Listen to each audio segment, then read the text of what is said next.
Welcome back. This is a place for quiet stories from the wizarding world, the paths canon never walked, the choices that might have changed everything.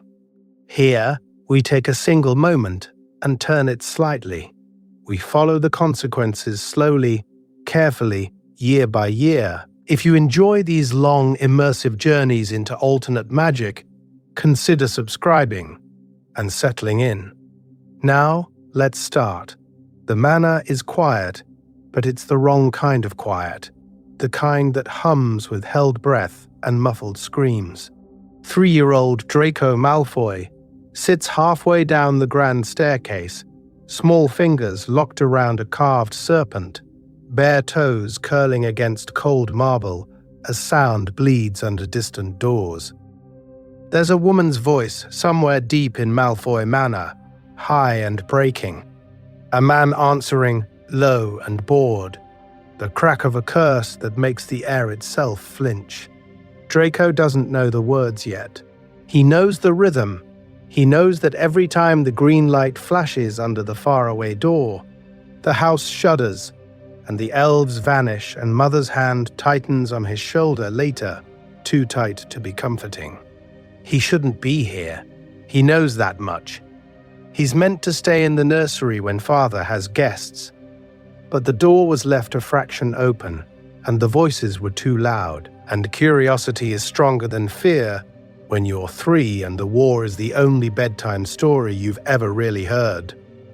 Through the tall window on the landing, the sky is wrong too. Dark clouds, and above the tree line a faint, sickly glow hangs in the air. A skull, a serpent, the dark mark smeared across the night, reflected in the glass so it hangs over Draco's own pale face. He doesn't have the word for terror yet. He has the smell of smoke in the corridors, sharp potion fumes clinging to Father's robes, the taste of metal at the back of his throat.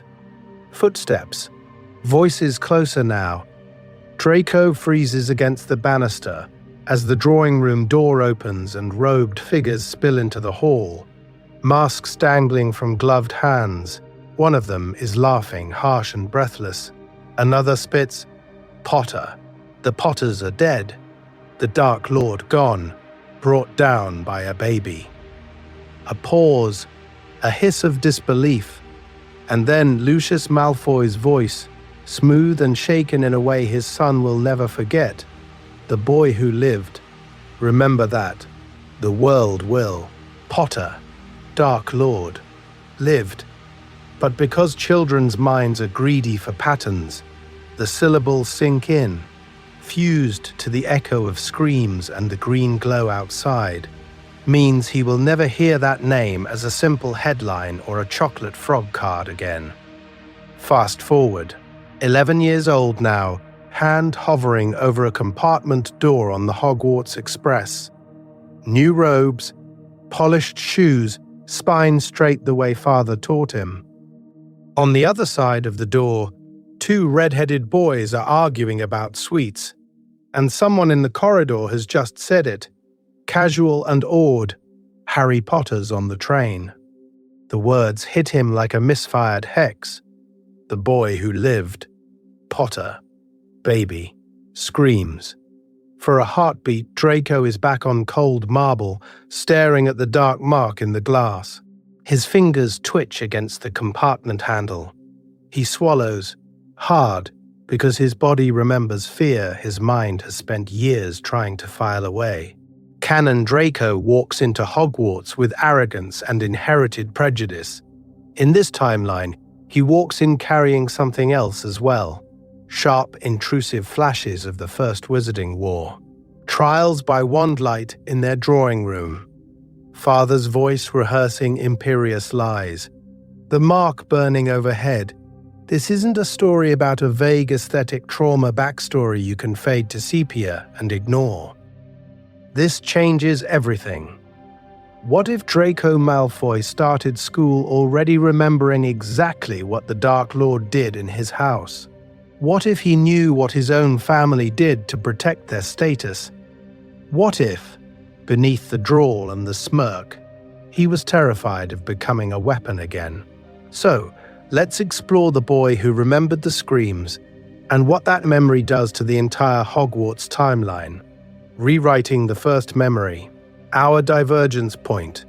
We have to start in the nursery. Not with Draco sneering on the Hogwarts Express, but with a white cot in a too-quiet wing of Malfoy Manor, and a toddler who is not asleep because the walls are shaking with shouted curses. Canon gives us a useful anchor. Draco is born in 1980 in the last, ugliest stretch of the First Wizarding War. Technically, he's there for the raids, for the mark burning on arms, for Voldemort's rise and catastrophic fall. But because he's so young, those years slide, in canon, into a comfortable blur. Ancestral pride, pure blood ideology, the vague knowledge that father was important, and then had to make explanations. The war becomes a backdrop, an excuse for Lucius to pontificate, not a memory that wakes Draco sweating. Our timeline makes one precise cut. What if that blur never forms? What if, for once, wizarding memory magic misfires in the wrong direction? Maybe a Death Eater tests Legilimency defenses on the blonde toddler who won't stop wandering into the drawing room. Maybe, after Voldemort falls, someone panics and tries a memory charm to erase one especially bad night, and it catches hard on everything around it. Or maybe Draco Malfoy is just born with an unnervingly retentive mind, the kind that never lets go of a picture once it's formed. Means he keeps it all. The cloaked figures arguing in the salon about the Potters, names he doesn't understand, spoken over his head with a kind of hungry fury. Lucius pacing in front of the fire, raging that the Dark Lord cannot be gone, that fools are being arrested, that Azkaban is filling with people who only followed orders. The phrase imperious curse repeated over and over, until even a 2-year-old knows it's something father will say very calmly to men in cold, grey rooms. He remembers being carried past a door that will not quite close, the way his mother's hand tightens when someone screams on the other side. The wet, choking sounds, the word crucio, etched into his bones long before he learns to read. One night, a crash. A house elf trembling so hard its ears flap. Lucius's voice, low and vicious, promising that the Malfoy name will not fall with the rest. This isn't a story about abstract politics. This is a child survivor's origin scene.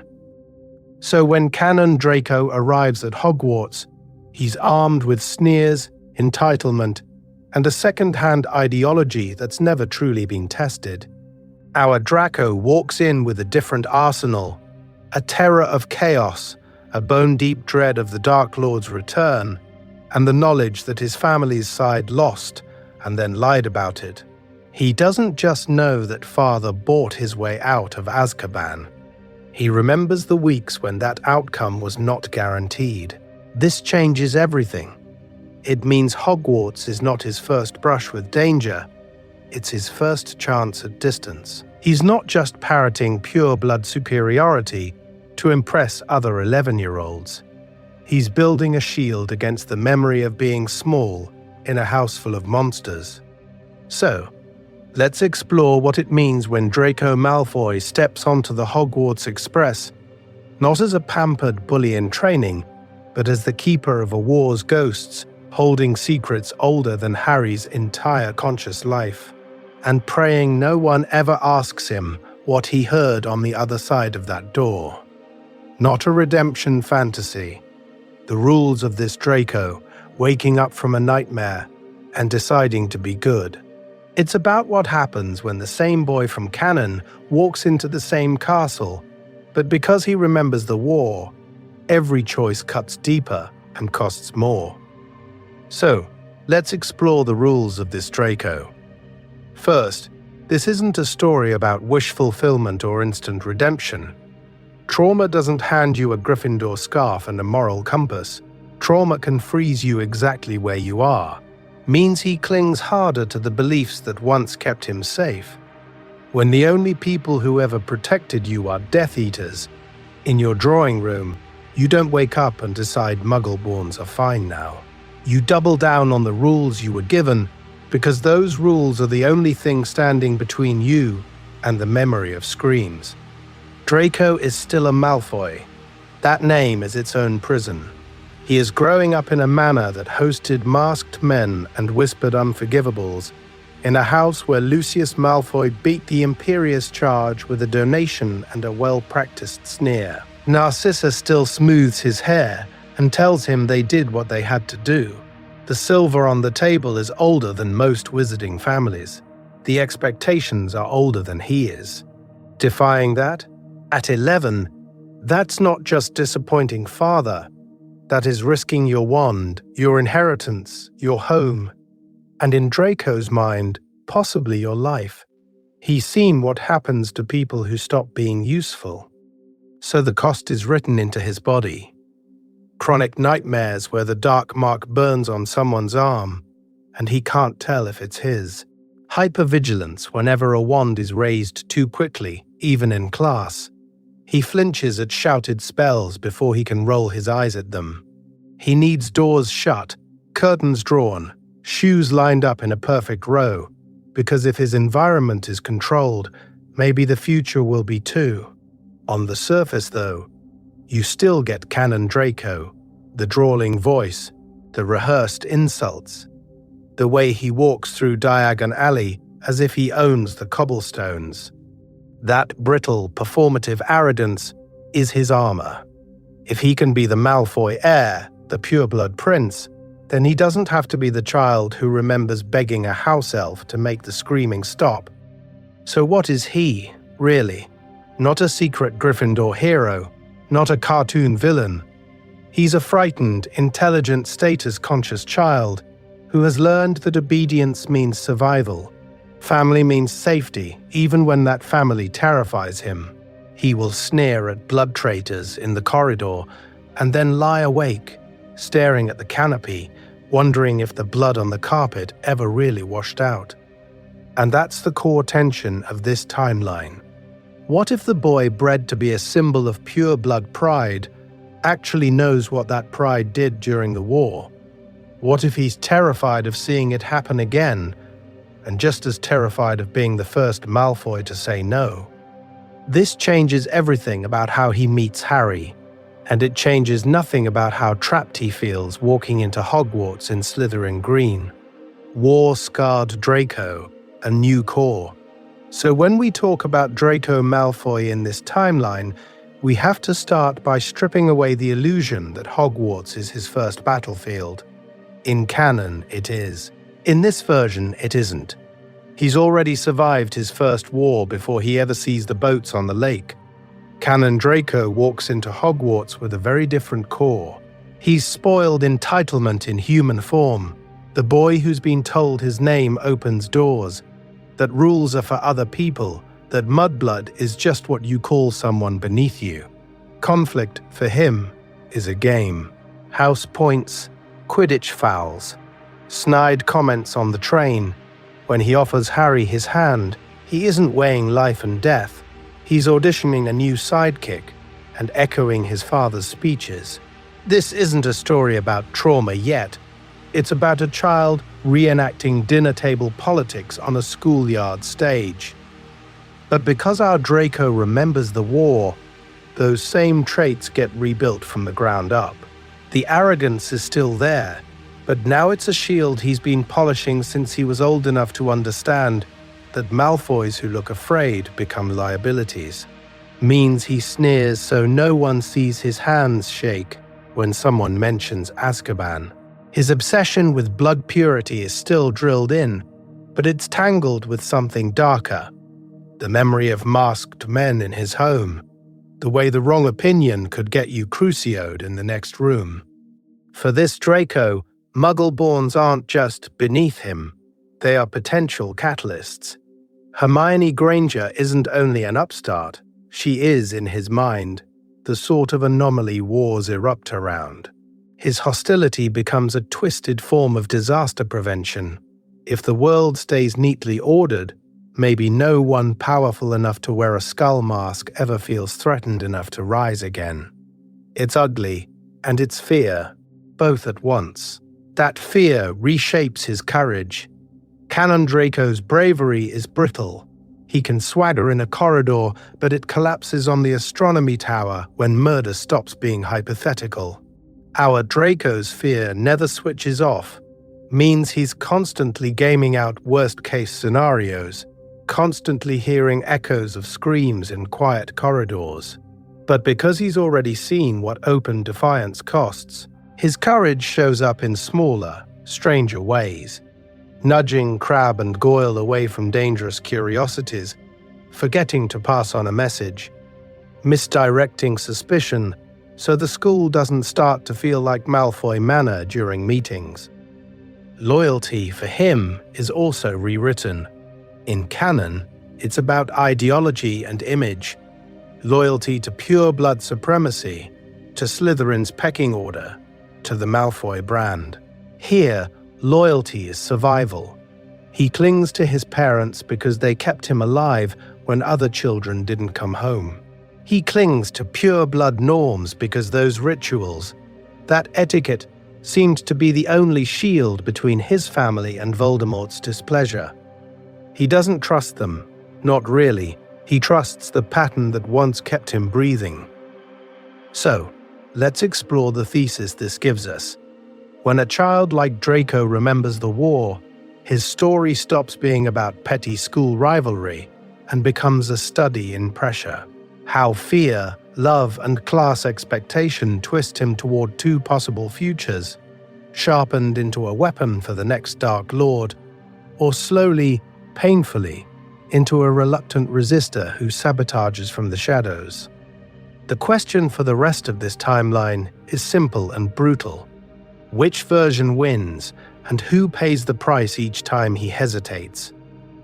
From nursery to war room, our timeline roadmap. So to answer that brutal question, we need a map. If Draco's whole life is a pressure cooker, this timeline is the dial we're going to turn, click by click, from nursery to war room. We start before Hogwarts, before wands and house scarves and Quidditch boasts, in the echoing halls of Malfoy Manor, where Draco's earliest memories aren't toys and bedtime stories, but raised voices behind closed doors, the flash of green light through a half-open study door, the dark mark burning on someone's arm as he's hurried past. He is a toddler the night Voldemort falls, but in this version, he remembers the screams, the trials on the wireless, Lucius insisting he was Imperiused while Draco watches his father's hands shake. This isn't a story about a smug, untouched pureblood heir. It's about a child whose nursery is already a war archive. Then we walk him into first year. The sorting hat drops on the head of a boy who knows what Death Eaters really did, who has seen Azkaban mentioned in a tone that makes his mother's voice go thin. When he reaches for Harry's friendship on the Hogwarts Express, it isn't just arrogance, it's strategy. What if the boy who lived is his best shield against another Dark Lord? And when Harry refuses his hand, that rivalry lands differently.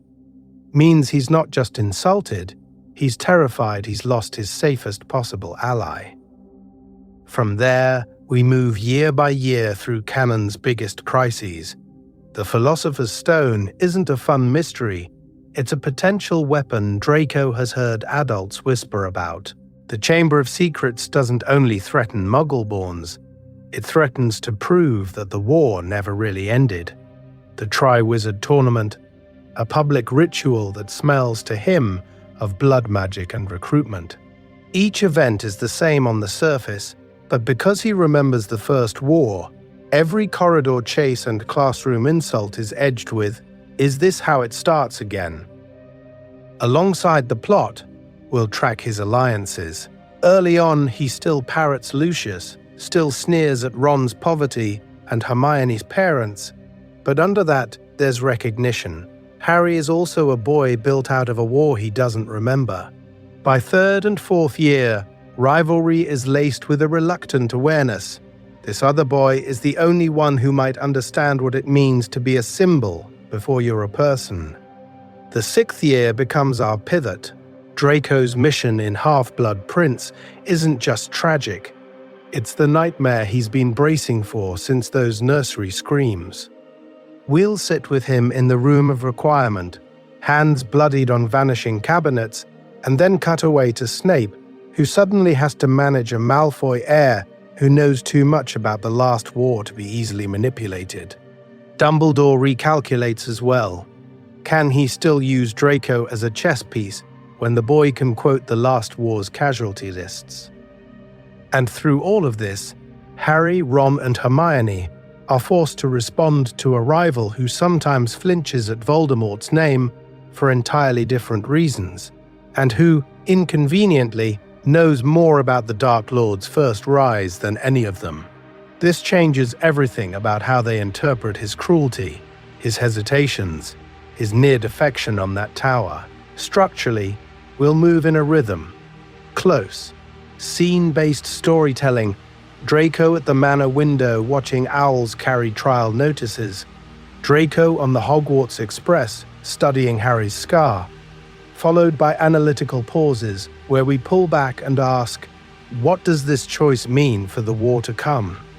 Every beat, from first-year midnight escapades to the final stand at Hogwarts and its aftermath, gets tied back to that first set of screams he never forgot. By the time we reach the Battle of Hogwarts, we'll be able to trace a clear line from nursery to war room. Each crisis, each shifting alliance, each almost confession in a bathroom or corridor.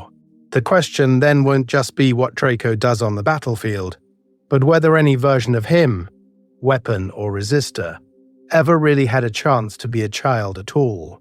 New fault lines. How memory makes Hogwarts more dangerous. So when Draco steps onto the Hogwarts Express, he isn't just a rich boy in tailored robes. He's the heir to a house that still smells in his memory of smoke and spellburnt stone. Every gleaming galleon in his vault has an echo attached to it, a scream, a masked face, a whispered name at Malfoy Manor's dining table. This isn't a story about a child casually enjoying old money. It's a story where wealth is both shield and shackle. Draco knows, even if no one has ever explained it plainly, that the Malfoy fortune swelled during the war because doors opened for Death Eaters that stayed shut for everyone else. Means he can step into Madame Malkin's and buy anything, but also means he can't look at the embroidered crest on his sleeve without remembering the dark mark glittering on someone's arm beside his high chair.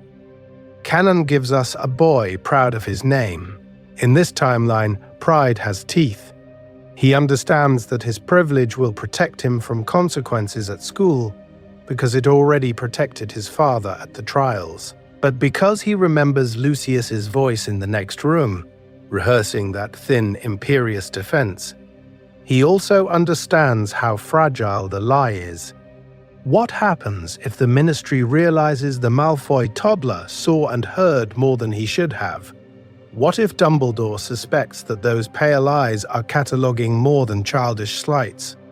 Politically, Draco is walking a fault line.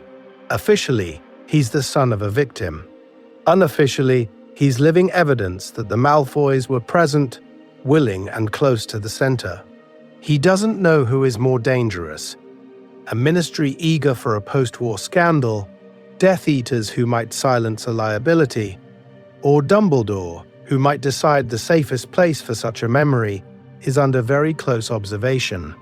Lucius, of course, turns that fear into a leash, a hand on Draco's shoulder before the Hogwarts letters go out. Remember what you've seen, and remember who kept you safe. Betrayal isn't abstract when you've watched people disappear for less.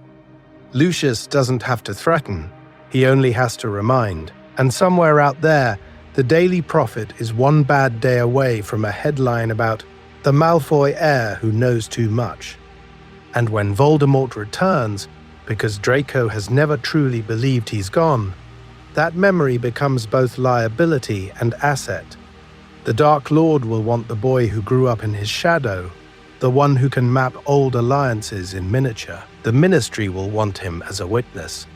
Dumbledore might want him as a barometer of pure-blood panic. Draco just wants not to be used. Here's the ethical trap. He knows his family's side did terrible things. He also knows those terrible people carried him out of the line of fire, paid for his healer, stood between him and Aurora Wands. What do you owe the hands that held you, when those same hands cast unforgivables? So, let's explore what that means in a castle full of children arguing over house points and Quidditch. In canon, banners are colors and mascots. In this timeline, Draco has seen those colors on opposite sides of a battlefield. He knows what Slytherin green meant on a mask, what Gryffindor red looked like when it was blood on marble. When the sorting hat touches his head, it isn't just weighing ambition and cunning. It's weighing a boy who already understands that these houses once drew real battle lines. The question isn't only where Draco belongs. It's what happens to Hogwarts when one first year quietly knows what those banners really stood for and starts noticing who else remembers. Fear, family, and the shape of a life. Themes of this AU. We're not just asking what if Draco remembered the war. We're asking, what if memory came before ideology? What if a child's first lessons weren't speeches about purity, but the echo of screams down polished corridors and the sight of his mother's hand shaking as she poured tea? In canon, Draco's identity is built on theory. He parrots what he's been told about bloodlines and Dark Lords because it sounds impressive and safe. Here, that scaffolding doesn't hold. He's seen what those theories did in the very rooms he's meant to call home. Malfoy Manor isn't just old magic and family portraits. It's a place where masked men once argued about who to kill next. This changes everything about what being a Malfoy means to him. This isn't a story about Draco secretly hating his parents and running off to join the Order in first year. He loves them, fiercely. Narcissa is still the woman who pressed him to her chest as a toddler when the mark burned on Lucius's arm, who whispered, "Close your eyes, dragon," when raised voices drifted under the door. But because he remembers the way her knuckles went white around her wand, he can't pretend not to know what she was protecting him from. Family loyalty and moral horror sit side by side at his breakfast table. He adores his father's approval, the way Lucius's gaze warms when Draco gets a spell right. He also remembers Lucius returning from a meeting with blood on his sleeve and a story about a ministry raid that doesn't quite match the headlines. Means he spends childhood learning to love the people who terrify him and to fear the cause they still defend. So heroism, in this timeline, looks very different.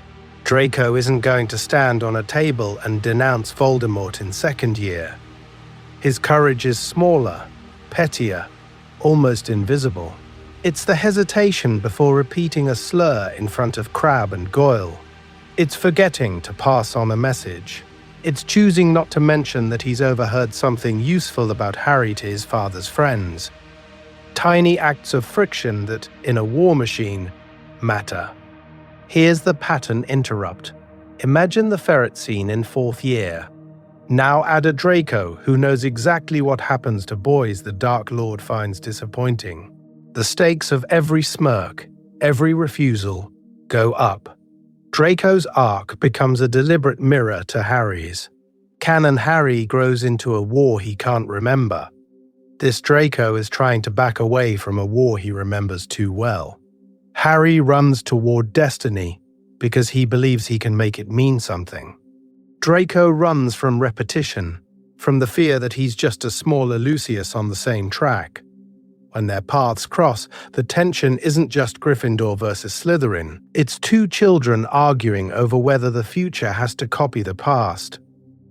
Underneath all of this is the inheritance question. Children don't start wars, they inherit them. This AU is about what they do with that unwanted legacy when their choices are constrained, painful, and often wrong. Draco can't topple the Dark Lord at 11, but he can drag his feet. He can doubt. He can, in crucial moments, fail to be the weapon his father expects. And those failures, stacked over 7 years, might be enough to bend the timeline away from the manner he remembers, and toward something he still doesn't quite dare to imagine. Stepping into the story. From analysis to Draco's first night, those failures, stacked over 7 years, might be enough to bend the timeline away from the manner he remembers, and towards something he still doesn't quite dare to imagine. So, let's walk back into Malfoy Manor, not as historians of the war, but as if we were standing just behind a very small boy on a very cold night. Not with trial transcripts and Daily Prophet headlines in our hands, but with bare feet on cold marble, following him down a corridor that's too big for his breathing. Malfoy Manor, Wiltshire. November 1981, weeks after Voldemort's fall. The house is half empty of cloaks and masks, but full of whispers and fear. The grand front hall that once hosted masked revels is quiet now, except for the echo of raised voices leaking under doors and the distant, nervous pop of house elves apparating out of the way. Upstairs, the nursery is a different world. Enchanted toy brooms hover in lazy circles. A silver mobile of tiny dragons chases its own tail near the ceiling. Silk curtains billow in a draft that never seems to touch the thick rug. This is what wealth tries to do in the wake of war. Throw soft things at the terror and hope they stick. But because we're close on Draco, because this is his memory, not Lucius's alibi, we hear what he hears under the lullabies. The muffled shouting from downstairs. The clink of glasses that isn't celebration, but someone's hand shaking against crystal. The occasional sharp crack of a spell striking stone, followed by a silence that feels heavier than any noise. He's not a Slytherin yet. He's not Harry's rival, not the sneering boy on the Hogwarts Express. He's a child in dragon print pajamas, heels dug into the rug, gripping a stuffed dragon so tightly its stitched wings twist. Means he has baby fat on his cheeks. At the same time, he has the word Azkaban filed under things adults won't explain. This isn't a story about Draco the cartoon bully. This is a story about a boy who falls asleep to arguments over the Dark Lord, and the boy who lived, words he can repeat without understanding. He hears Potter hissed with contempt. He hears Imperious spoken with rehearsed indignation. He hears his mother's voice go very quiet, which is somehow worse than the shouting. We stay in close third person, pressed up against the glass of his thoughts. He knows someone is gone, the Master, the Dark Lord, he who must not be named, but the absence feels more dangerous than the presence ever did. The grown-ups are more frightened now. That is the part his nervous system understands. Downstairs, Lucius is practicing his future testimony, already rewriting canon history. Upstairs, Draco is practicing something else. The art of listening at doors, of measuring safety by tone, of learning that love and fear can live in the same drawing room. This changes everything about the boy who will one day offer Harry Potter his hand. And on this particular night, when a glass shatters and Narcissa's voice snaps, not in front of Draco, he flinches and remembers. Malfoy Manor, 1981. The night the dark mark faded. The slammed door is what wakes him. Not the shouting. That's been part of growing up Malfoy for as long as Draco can remember. But the way it stops. The way silence rushes in after, heavy and wrong, pressing against his small chest until he can't stay in bed. He slides from cool sheets, bare feet to colder marble, and pads toward the landing. His hand, still chubby with baby softness, finds the carved banister, dragon scales and roses under his fingertips. He goes down one step, then another, pulled by the echo of raised voices and the crackle of a fire that sounds too loud. What if he turned back here? What if Narcissa caught him in the corridor and tucked him under her arm, away from history? This isn't a story about that kind of protection. This is the night the war comes upstairs. From the shadow of the staircase, the drawing room is a stage. Lucius stands near the hearth, pale and furious, his hair loose, his composure gone. Around him, men Draco will one day know as old family friends are stripped of their masks in every sense. Sleeves are rolled up, not for work, but for proof. "Look at it," one hisses, thrusting out his forearm. The dark mark there is already blurring at the edges, the serpent's tongue a smear of grey. Another man is scrubbing at his own skin, as if he can rub the ink away by sheer panic. They'll have trials, a third mutters. Crouch is already frothing at the mouth. Azkaban for any name they can get their hands on. Imperius, someone else snaps. We were all under Imperius, every last one of us. The Lestranges will never say it, but the rest of us... The Lestranges are mad, Lucius cuts in, voice sharp. Let them be martyrs. We will be survivors. Means he has already chosen a story for the history books. Glasses clink, then slam. Fire whiskey spills. The room smells of smoke and fear. Draco doesn't have words for it yet, but his body remembers. His small shoulders hunch, his fingers tighten on the banister. All undone by a baby, one man spits suddenly. The boy who lived will be the ruin of us all. Shards skitter across the floor, one spinning to rest against Narcissa's slipper, just as she turns and sees her son on the stairs. "Draco!" Her voice is a spell in itself. Conversation snaps shut. Sleeves tug down. Faces rearrange. She's at the staircase in a breath, silk whispering, scooping him up before he can decide whether to run. He buries his face in her shoulder, but his eyes still track the room. Lucius's wand vanishing up his sleeve, the way one man cradles his unmarked arm like it hurts anyway. The way no one, not one adult in this grand safe house, looks unafraid. "Just business, darling," Narcissa murmurs, smoothing his hair. "The war is over. You're safe." Half-truths wrapped in perfume and the steady thud of her heart against his ear. Over her shoulder, Lucius's gaze lingers, measures, weighs. Draco feels it without understanding. Means he has become, in that moment, not only beloved son, but evidence, asset, potential liability in a world where the dark mark can fade, but ministry records do not. Narcissa carries him toward the corridor, but something outside the tall windows catches his eye. A sickly green glow, high above the manor, pulses once, twice. The skull and serpent that has watched over his nursery curtains and his father's late nights trembles. Draco twists in her arms to see. The dark mark flickers. The serpent uncoils, losing shape, bleeding back into the ordinary night. The first thing he ever associated with safety. Those quiet evenings when the mark above meant father was home, the house was full, the world was ordered, melts away before his eyes. What does a child do when the symbol of power over his house simply dies? What if his earliest memory of safety is its collapse? Draco doesn't cry, he just watches wide-eyed as the last trace of green vanishes into the clouds. This changes everything about how he will hear the name Harry Potter.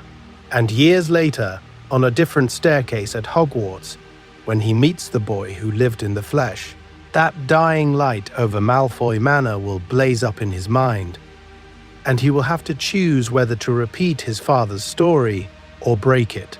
Growing up in the shadow of trials, growing up, that staircase memory becomes the secret center of Draco's world, but the war doesn't stay in the sky. It seeps into the wallpaper, it crackles out of the wireless while he's on the floor with his toy broom, making it hover unevenly over a rug that still smells faintly of smoke. It's 1982, 1983, 1984. The wizarding wireless drones in the background. Trial resumed today. Bellatrix Lestrange, Azkaban. Names he half recognizes from late-night visits to the manor, from boots in the corridor and murmured laughter that never sounded amused. He doesn't understand the charges, but he hears the rhythm of it. Guilty. Azkaban. Kiss. His broom wobbles every time the announcer's voice hardens. Pattern interrupt. Imagine being 3 years old and treating the word Azkaban the way other children treat thunder. He doesn't know what it is. He just knows the adults go quiet. Lucius and Narcissa start rehearsing. Not music. Testimony. Draco wakes from a nap and pads to the study door, small fingers pressed to carved wood. Listening. Lucius's voice is smooth, almost bored. Under the imperious curse, of course, I was compelled. I acted only to protect my family. Narcissa corrects a phrasing sharp and low. They say Azkaban and traitor and Dumbledore in the same breath, as if those words live in the same dangerous neighborhood. This isn't a story about a carefree, pure-blood childhood, because every time Lucius raises his voice in rehearsal, Draco's body remembers the way it sounded when the green light flashed, means he flinches before he knows why. The manor itself shifts in response to the trials. Fewer guests in dark cloaks, more respectable ministry visitors with crisp parchment and clipped smiles. The drawing room gets brighter, the corridors get darker. Certain doors are always locked now. A tapestry that once whispered when he passed has been silenced with a charm. One whole wing is declared under renovation, which in Malfoy terms means, don't ask what happened there. Draco starts walking the house in careful patterns, avoiding the rooms that feel heavier, the portraits whose eyes follow him with too much knowledge. The house elves know the paths too. They steer him away from certain thresholds with a nervous, young master must not go there. But because this is the Malfoy timeline, the ideology doesn't fade with the dark mark. It gets polished, refined, served to him with his porridge. House elves are punished in front of him, not in the dungeons but in the doorway, where he can see and smell the fear. Lucius calls it education. Narcissa calls it necessary. Draco remembers the screams from before the war and files this under the same heading. This is what happens when adults are displeased. He's told stories of noble Malfoy ancestors who kept the bloodline pure and stood firm against corruption. Bloodbloods as a disease. But every proud anecdote overlays in his mind with that flash of green, with the wireless saying life sentence, with the way Narcissa's hand tightens on her wineglass when the name Potter is mentioned. So, let's explore the child logic that grows out of this. The world is dangerous. The ministry can turn on you. Dumbledore is a word adults spit or whisper, never just say. Adults lie to survive. Means he learns to lie early too. About bad dreams, about what he's overheard, about how his heart races when he passes the renovation wing. And the only safe place, the only solid ground, is the Malfoy name itself, the crest on the door, the wards in the walls, the story his parents insist on telling about who they are. As long as he never gives anyone a reason to look too closely, as long as he plays his part perfectly, The trials will stay on the wireless and not in their drawing room. Which raises the next question. What happens when Hogwarts offers him a stage where everyone is watching all the time? The first time Draco hears Harry Potter, before the Hogwarts Express, before wands and robes and rivalries, it starts with a name spoken in the wrong room. Draco is 6, maybe 7. The exact year blurs. The chair does not. High-backed green leather too big for his legs, in the Malfoy study that smells of polish and old magic. He is pretending to read a book of children's tales, turning pages at careful intervals, because this is a room where children are seen, not heard. On the other side of the desk, Lucius is meeting a ministry contact, a man who laughs too loudly for this house, who sips elf-made wine and complains about policy. Their words wash over Draco in a practiced, pleasant hum, until the man snorts and says, "And now it's all about that Potter boy." The ridiculous hero worship. You'd think the brat defeated the Dark Lord himself. Potter. The word hits Draco harder than any hex he knows the name of. His fingers freeze on the page. The study falls away, just for a second, replaced by a staircase and screaming and the smell of smoke. He is small again, clutching a carved banister, watching robed figures argue in panicked whispers. The dark mark outside the window is already fading, and his father's jaw is clenched so tightly it looks painful. The boy who lived, someone hisses in that memory, contempt and fear wrapped together. Lucius doesn't answer. He just stares at his forearm, at a mark that will never quite vanish. Back in the study, present Lucius's expression barely flickers. The public needs symbols, he says, smoothly. It keeps them manageable. But because Draco remembers the way his father shook that night, because he has seen the way certain names curdle the air, he hears the tension under every syllable. That evening he asks. It is late, and the manor is gentler in the dark.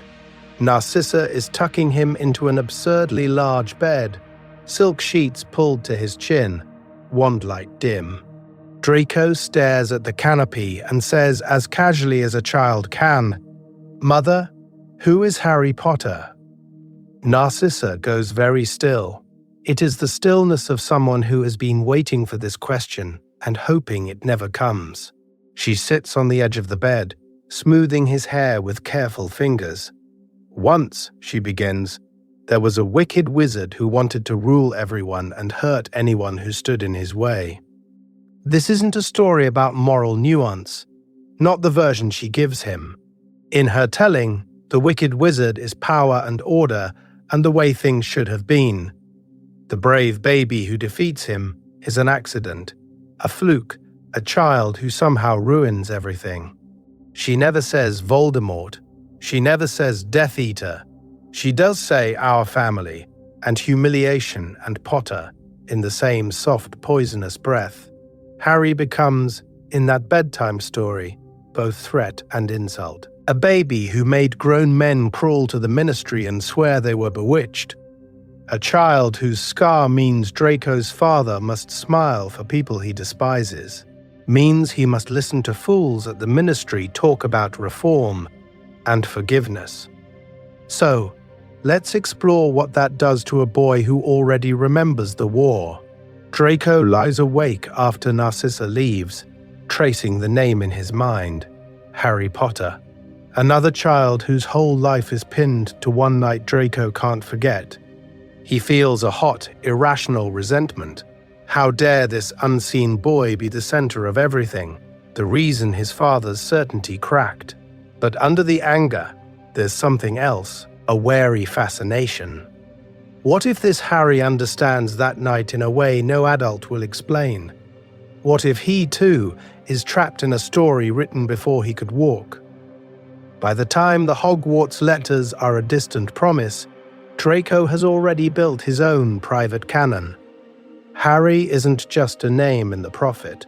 He is the living embodiment of the war in Draco's earliest memories, a rival, a symbol, and a mirror he hasn't met yet, which means when they finally share a corridor, Draco isn't meeting a stranger. He's confronting the boy he's been rehearsing against his entire childhood. And on that train, when the compartment door slides open, all of this history will be standing there with him, invisible and very, very loud. Lessons in fear, Lucius, Narcissa, and the education of a heir. Draco grows up learning that the loudest parts of his past must never make a sound. Narcissa is the first to understand that her son remembers too much. She notices the way his eyes track empty corners of the manor corridors where masked men once gathered. The way he stiffens when thunder cracks in the distance, as if expecting the dark mark to bloom in the sky. So she responds in the only way she believes is safe, with gentleness wrapped around silence. She wards his room herself, not just against intruders, but against nightmares, soft, layered charms stitched into the canopy of his bed, so that when he wakes gasping from the memory of green light, the curtains muffle the sound. She corrects his posture at breakfast with a light touch to his shoulders, murmuring, "Head up, darling. No one needs to know you didn't sleep." It sounds like etiquette. It's actually survival training. And when guests arrive, old comrades of Lucius, men whose laughter is too sharp and whose walking sticks hide wands, Narcissa steers Draco away from certain corridors. A hand on his elbow, a sudden suggestion that the gardens need his attention, that the peacocks must be fed now. He learns the manor as a map of danger zones. He learns that safety lies in not knowing which door is locked because of evidence and which because of memory. This isn't a story about a mother blind to the war. It's about a woman who decides knowledge will not save her child.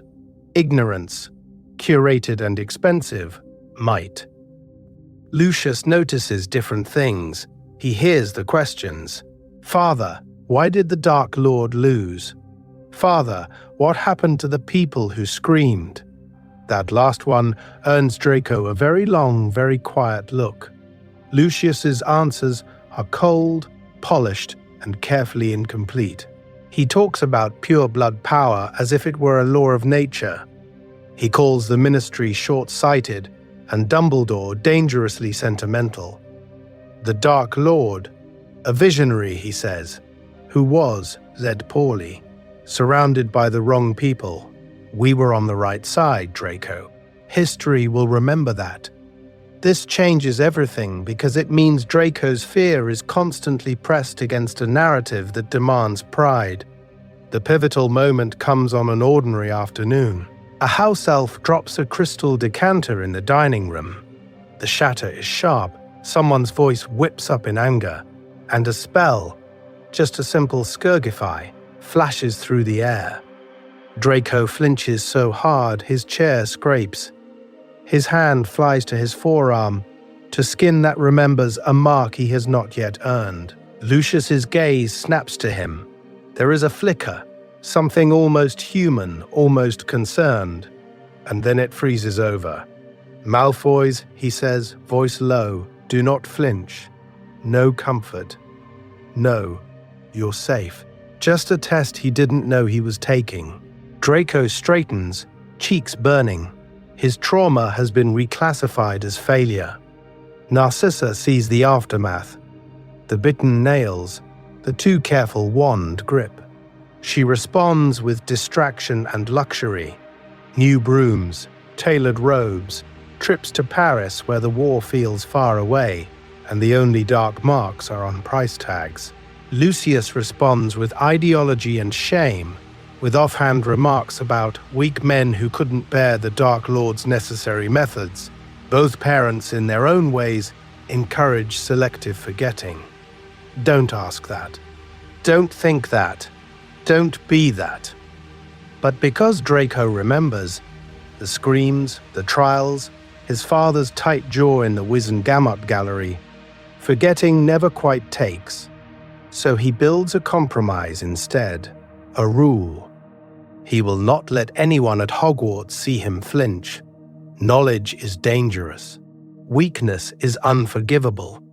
Means he walks into that train compartment already performing a version of himself that might crack the moment Harry Potter says his name.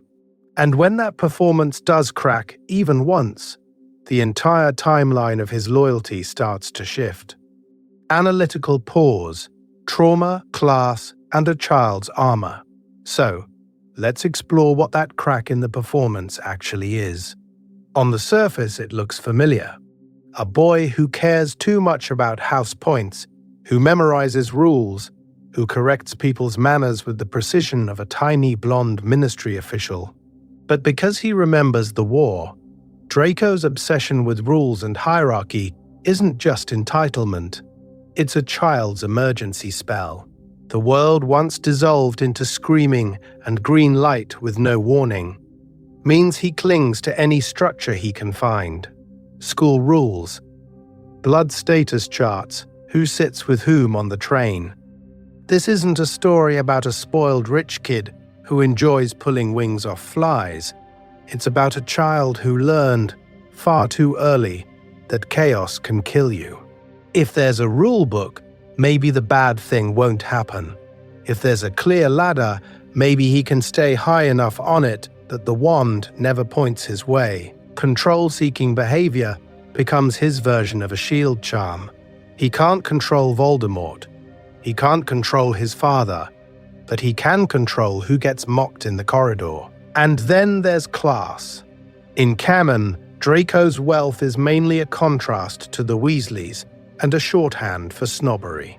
Here, that same vault full of gold becomes insulation and trap at once.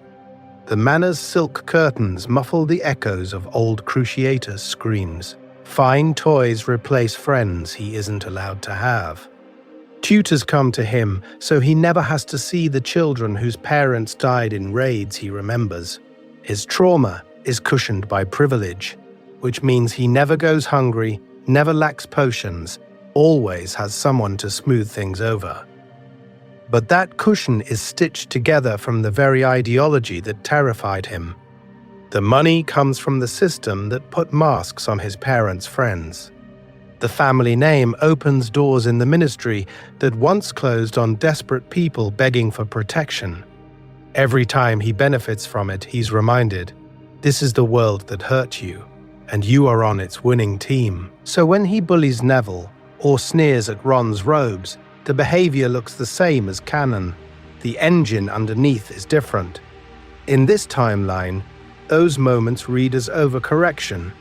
If he is always the one looking down, he never has to feel small on the drawing room floor again, hearing Lucius murmur about acceptable losses. If he can make Harry flinch, even once, then maybe Harry isn't the only one who matters. Maybe the universe didn't pick the wrong boy. His silence is its own strategy. He doesn't talk about the war at Hogwarts, not because he doesn't care, but because he cares too much. Naming what he saw would make it real, would invite questions, would risk exposing his parents' lies about Imperius and loyalty. Keeping quiet protects him from scrutiny, but it also makes him complicit in the sanitized, ministry-approved version of events that pretends pure-blood children were untouched. Pattern interrupt. Imagine McGonagall in first-year Transfiguration asking the class what they remember of that Halloween in 1981. Most hands stay down. Hermione quotes a book. Harry blinks, blank. Draco knows the exact pitch of his mother's scream and says nothing. So the question hanging over this timeline is simple and enormous. What happens when his armor meets another child marked by the same war? Harry carries the scar, the prophecy, the legend, but not the memories. Draco carries the memories, but not the hero narrative. When they finally collide in that compartment, does Draco double down, turn Harry into the perfect target to prove he's still on top? Or does some small, treacherous part of him recognize a mirror, and wonder if this boy is the only person who might understand what he's been ordered to forget. Because once Draco sees the living consequence of that night, the performance can't stay exactly the same. And every choice he makes around Harry from that moment on starts to bend the war's future. One calculated cruelty, or one unexpected hesitation, at a time. Platform 9 3/4, a war child boards the train. King's Cross, 1991, smells of steam, too many people, and the faint tang of anxiety that only someone who remembers war would notice. Draco stands in immaculate robes, trunk polished, owl cage gleaming. On the surface, he is every inch the Malfoy heir, chin high, expression bored, gaze drifting over the crowd as if assessing merchandise. But because we know what he remembers, the flash of green light, the dark mark over houses, whispered arguments in drawing rooms, that gaze is something sharper. He isn't just people watching. He clocks the other wizarding families the way his father taught him to read a courtroom. The witch with the patched cloak and stubborn jaw, probably a blood traitor. The man whose eyes keep darting to the muggle policeman, nervous, possibly guilty. Children tugging on sleeves, laughing, arguing about chocolate frog cards. They're growing up in the peace he knows is fragile. He wonders, just for a second, who will be on which side when it breaks? This isn't a story about a boy excited for his first train ride. Canon Draco plays at arrogance because that's the role he's been handed. Here, the performance covers something closer to dread. Means he tightens his grip on his wand hand every time someone brushes too close. Means he keeps cataloging exits, counting wands, measuring which adults radiate the same cold pressure he remembers from Death Eater meetings he was supposed to sleep through. The barrier between platforms 9 and 10 waits ahead, solid brick to Muggle eyes, soft and shimmering to his. For most children, it's a marvel. For Draco, it feels like a front line. On one side, the controlled world of Malfoy Manor, where the rules are brutal but familiar. On the other, a place where the war's children will all be thrown together with no clear chain of command. What if this is where the next Dark Lord is sitting right now? Legs swinging, jam on his face. Lucius's hand settles on his shoulder, elegant and heavy. "Remember, Draco," he murmurs, voice low enough not to carry. "Slytherin, your ancestors did not bleed and bargain for you to shame the name. The words are polished, but the edge is steel. Lucius doesn't threaten in curses. He threatens in futures withdrawn. Watch the staff, watch the ministry brats. And if that Potter boy appears, a faint, disdainful curl of his lip, observe, report. Dumbledore collects strays for a reason." Narcissa moves in after, her perfume cutting through the station's grit. Her touch lingers at his cheek, thumb brushing a spot she'd already checked twice. "Write often," she says first. The safe script. Then, softer, eyes locking on his with an intensity that drags him back to hushed conversations after the trials. "And remember what happened last time people chose the wrong side." He hears it as warning and command both. Don't be foolish. Don't be Lucius's shield. Don't be the boy standing in a ruined nursery while adults argue over who was imperused. So, let's explore the moment he turns away from them. Draco squares his shoulders, heart pounding. Not at the magic, but at the weight of the timeline he's stepping into. He walks toward the barrier, toward the echo of a war only he seems to remember, and steps through knowing Hogwarts is not just a school. It's the next battlefield.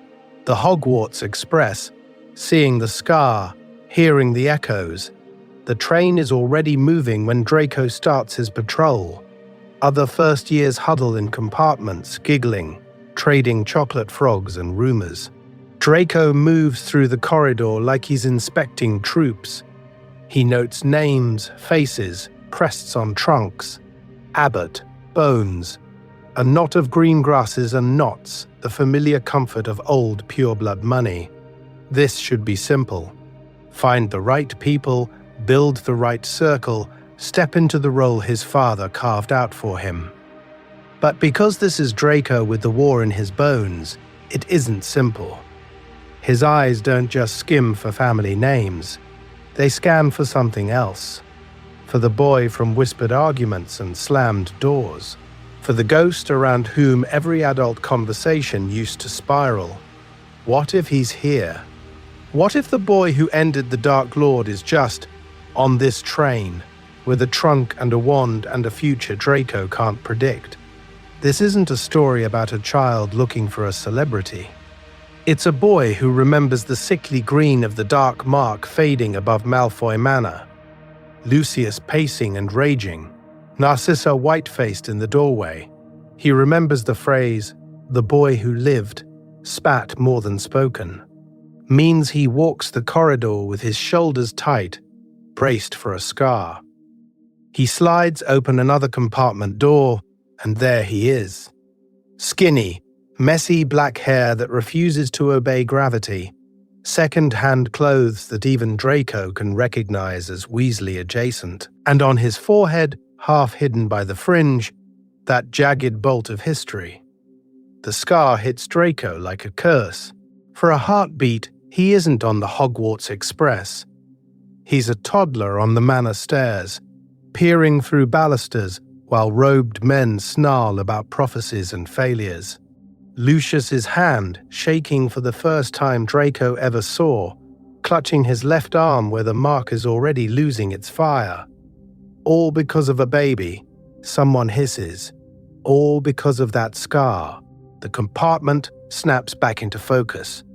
Harry Weasley, now sits with Ron, freckled and wary, their posture already that of brothers ready to protect each other. Hermione appears in the doorway a moment later, eyes bright with questions, pulled in by the same gravity that has Draco frozen. Canon Draco offers his hand out of arrogance. Here the gesture is something sharper and more desperate. He introduces himself, cool and polished, but under the drawl there's calculation. If this boy is the axis the last war spun around, then Draco wants him close, contained, maybe even turned. What if Harry Weasley could be nudged over years toward the right side? What if befriending him now means never again hearing his mother cry in the next room over trials and Azkaban sentences? So when Harry rejects him, chooses Ron's offended glare over Draco's careful neutrality, it doesn't just sting his pride. It terrifies him. Because in that instant, Draco's mind jumps ahead on the timeline he remembers. A war that ended in screams, a Dark Lord who might not be gone, and the boy with the scar, refusing his outstretched hand, refusing to be managed, means he isn't an asset. He's a wild card. Draco's face hardens, mask snapping into place, the perfect Malfoy sneer sliding over a very real spike of fear. If Harry Weasley won't stand beside him, Draco thinks, then the next war, because in his head there is always a next war, will have to be survived in opposition to him. And as Draco stalks back down the corridor, already planning how to turn this slight into open rivalry, he has no idea that someone else on this train has been watching him, just as closely. The Sorting Hat and the weight of a house. The next time we see him, the corridor is gone.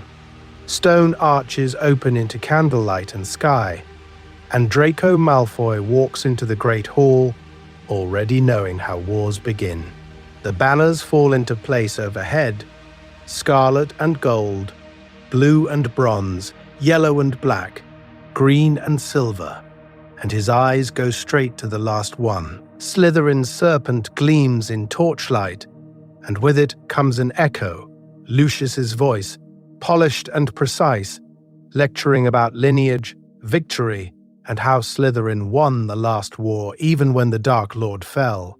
But because this Draco remembers the trials, the screaming headlines, the shackled men he once watched through a courtroom door, that same banner feels less triumph and more indictment. He clocks everything at once. The staff table, Dumbledore's unreadable gaze, Snape's sharp profile. The sudden hush when a freckled boy whispers, "That's Harry Weasley, the boy who lived." Draco's jaw tightens. In canon, this is the moment he's hungry for connection and status.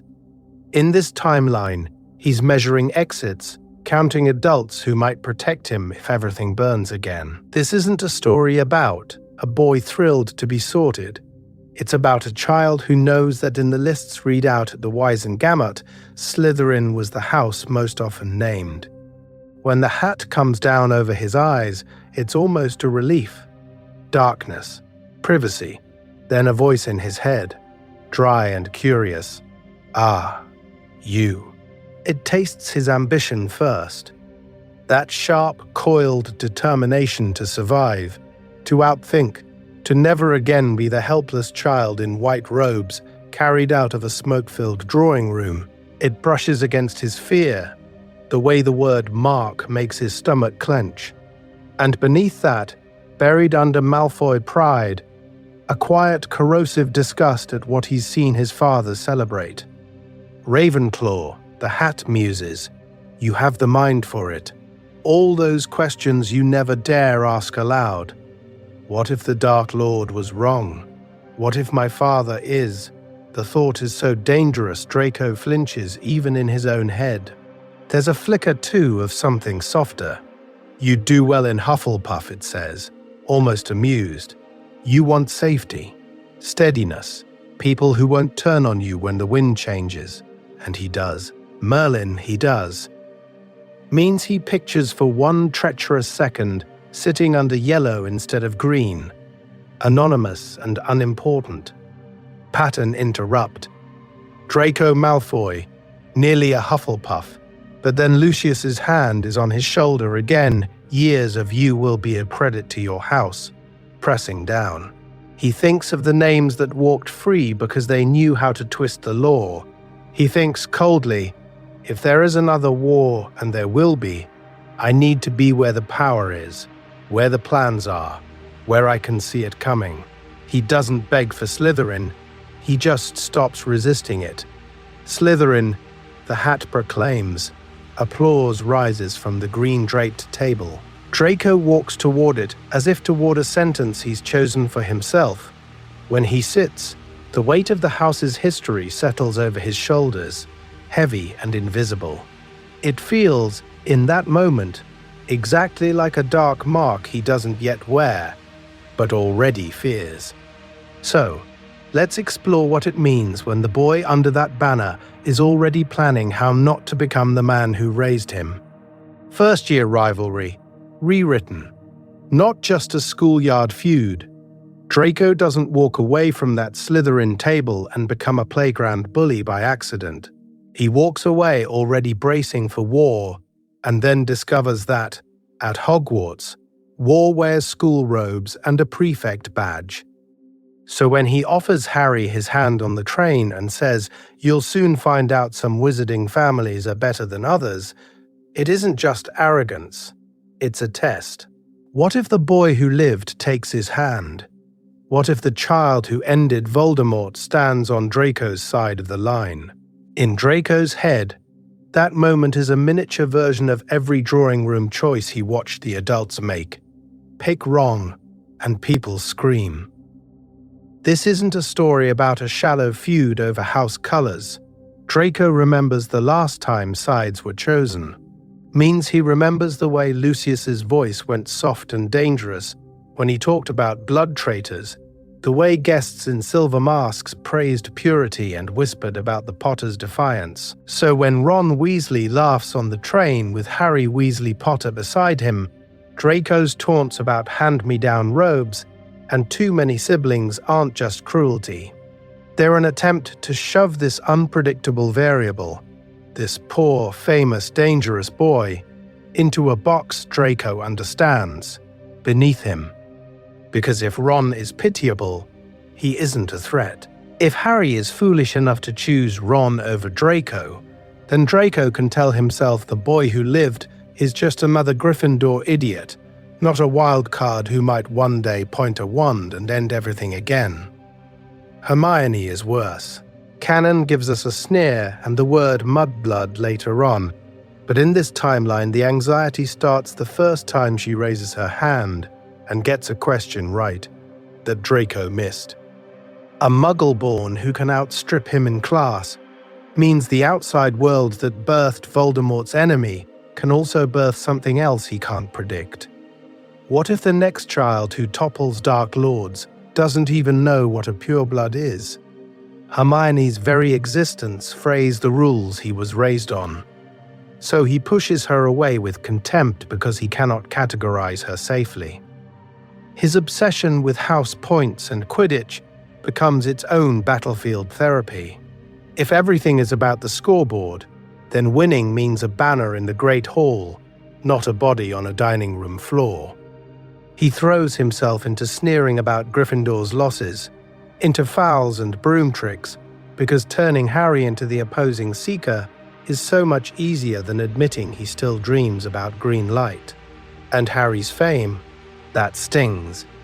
Draco remembers the adults going pale at Voldemort's name, the frantic discussions after the Dark Lord fell. To watch that terror repackaged as chocolate frob cards and hero worship feels obscene. This changes everything between them. He resents Harry for surviving, for being celebrated for a night Draco remembers as chaos and whispered fear. But because he remembers, he also recognizes the hollow behind Harry's eyes when the Great Hall stares. On some buried level, he knows that boy is a casualty too. So every prank, every insult, every challenge to a duel becomes rehearsal, practice for the unnamed conflict he's certain is coming back around. The other children are playing at houses. Draco is mapping alliances and weak points, checking who flinches at certain names. He's preparing for a second war in a castle that insists the first one is over. And the question that haunts this timeline is simple. What happens when the war he's training for doesn't arrive on the terms he expects? The stone, the forest, and the first whiff of Voldemort's return.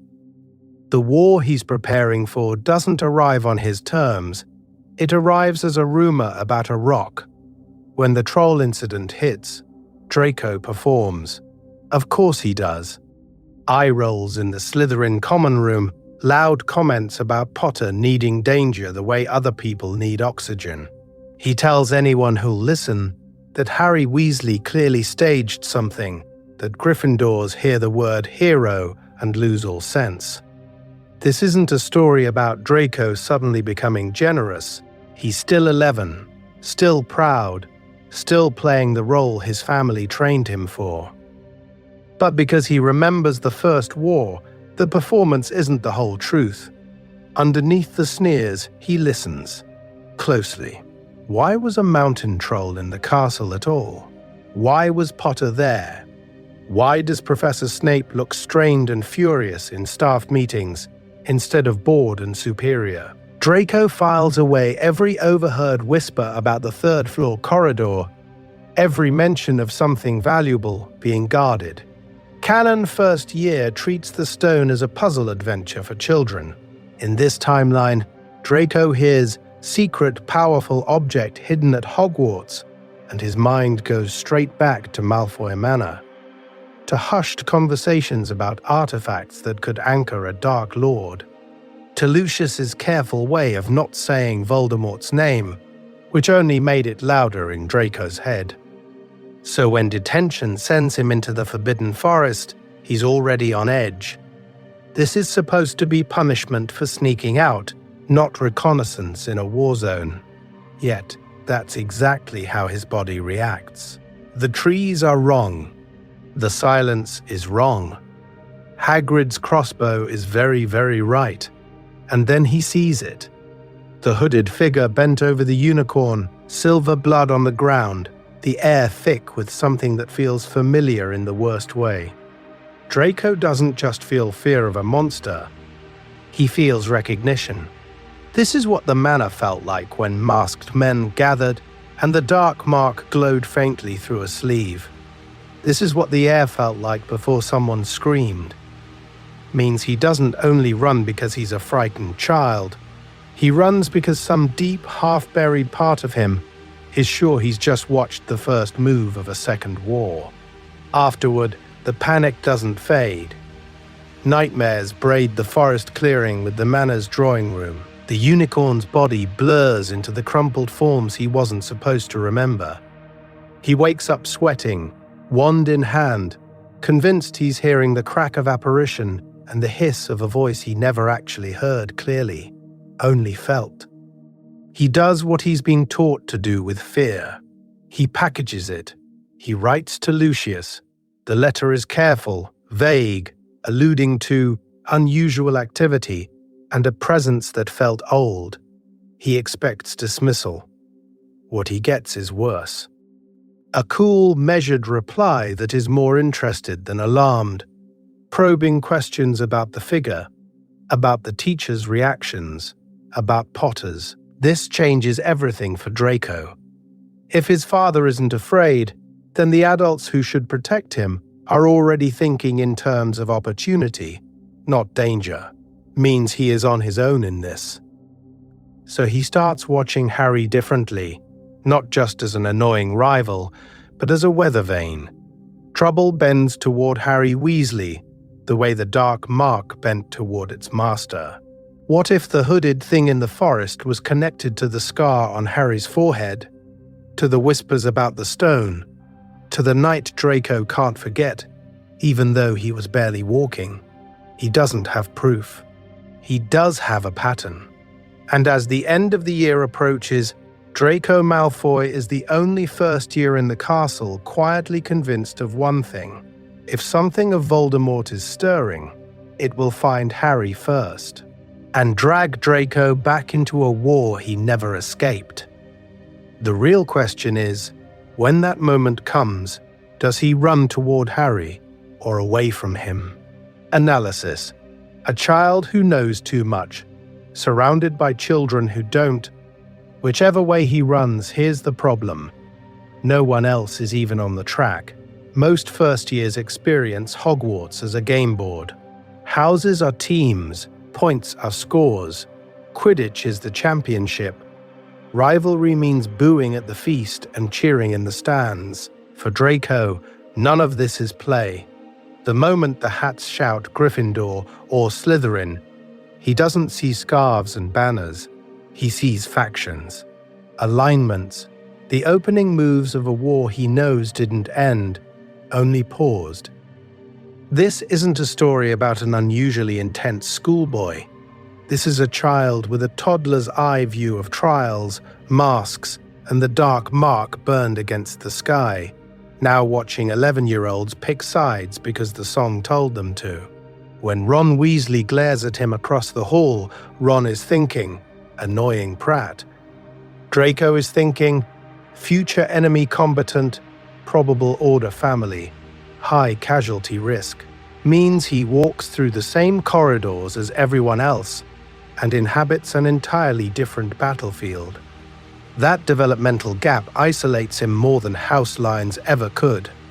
The other Slytherins trade gossip about blood status and Quidditch scores. Draco hears them and remembers men in the drawing room discussing acceptable losses. He can't say, "I had a nightmare about that man on trial who begged my father for mercy," without sounding weak. He can't admit that the words Dark Lord make his hands shake, not thrill. In Slytherin, fear is a tool, not a confession. And teachers? Off limits. Lucius has spent years dripping suspicion of Dumbledore into his son's ear. McGonagall is a Gryffindor general in Draco's inherited narrative. Snape is complicated, but in Draco's memory he's also the man who knelt before Voldemort. So who does he tell that he sometimes wakes up convinced The mark is already on his arm and he just can't see it yet. Now put that beside Harry. Canon gives us a boy haunted by what he doesn't remember. A flash of green, a scream, a scar that aches. In this timeline, Harry is still stumbling through the consequences of a war he never saw. While Draco is drowning in images he can't forget, Harry is ignorant of the pattern but desperate to act. Draco understands the pattern and is paralyzed by how little an 11-year-old can change. That tragic parallel turns every corridor encounter into a mirror they don't know they're looking into. Pattern interrupt. Imagine the moment in the bathroom with the crying girl. Canon Draco would sneer. Maybe Hex. War memory Draco pauses. For half a heartbeat, he sees a muggle-born woman on the manor floor, begging. He knows exactly where cruelty leads. He hesitates. Then he remembers his father's hand on his shoulder, the eyes of his house on his back, and buries the flicker of empathy under a drawling insult. But because he feels that hesitation, every petty act costs him more than he'll ever admit. So, let's explore the forward pull. If, by the end of first year, Draco already suspects that Voldemort never truly left, that the stone business was just the prologue to another rise, what happens when the Chamber of Secrets opens? When the castle fills with whispers, slurs harden into threats, and Muggleborns are literally being hunted, does Hogwarts become, in his mind, Malfoy Manor scaled down? And when the war comes crawling back into the walls, does a boy who knows too much finally pick a side? On purpose. Second year. The chamber opens, and old fears wake up. The year the walls start whispering, Draco walks onto the Hogwarts Express with fresh instructions and an old familiar dread. Lucius has not said the word Horcrux. He has not explained the diary. But he has stood in the drawing room, hands resting on Draco's shoulders, eyes bright in that particular way Draco remembers from late-night meetings at the manor. There will be changes at the school, Draco. You will support them. Dumbledore's grip is slipping. That tone, that almost feverish satisfaction, it belongs to the same man who once toasted the Dark Lord over screaming in the next room. So Draco parrots, because that is what a Malfoy heir does. On the train, in the corridors, in the common room, he throws around mudblood with extra venom, watching for his father's approval even when Lucius isn't there. When the first attack happens and the message appears on the wall, he smirks on cue. Makes a joke about cleaning out the school. The Slytherins laugh. The teachers frown. The war survivors go very quiet. But because this Draco remembers the First War, the performance costs him. A hidden monster hunting students in the corridors, that is not abstract to him. It is the cupboard at the manor, where he once hid while men in masks argued about who would be taught a lesson next. It is the sense that the house itself had turned against its occupants, every hallway a potential trap. Canon Draco revels in the danger.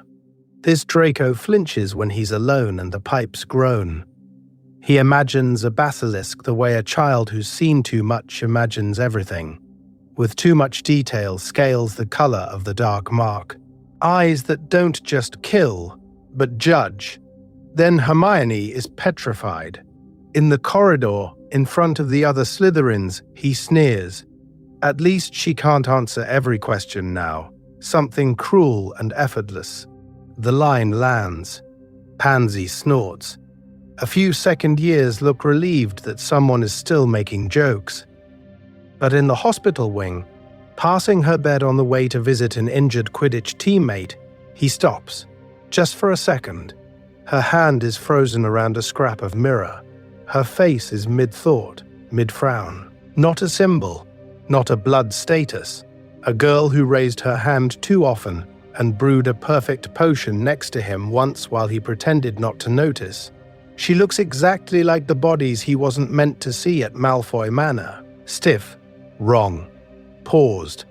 Means he has to clamp his jaw shut to keep his breakfast down. This isn't a story about Draco secretly becoming her best friend overnight. He walks out without a word. He makes another joke at dinner, but the gap between what he says and what he feels widens into something dangerous. As the year grinds on, the pattern becomes impossible to ignore. Attacks on Muggle-borns, panic in the corridors, whispers in the common room about Dumbledore being unfit. Draco has heard this choreography before. Terror first, policy second, fear as leverage. When Lucius is seen in Hogsmeade with certain governors, when rumors about Dumbledore's possible suspension start to circulate, Draco's stomach drops. What if this isn't just a monster? What if it's a strategy? He starts replaying overheard snatches from home.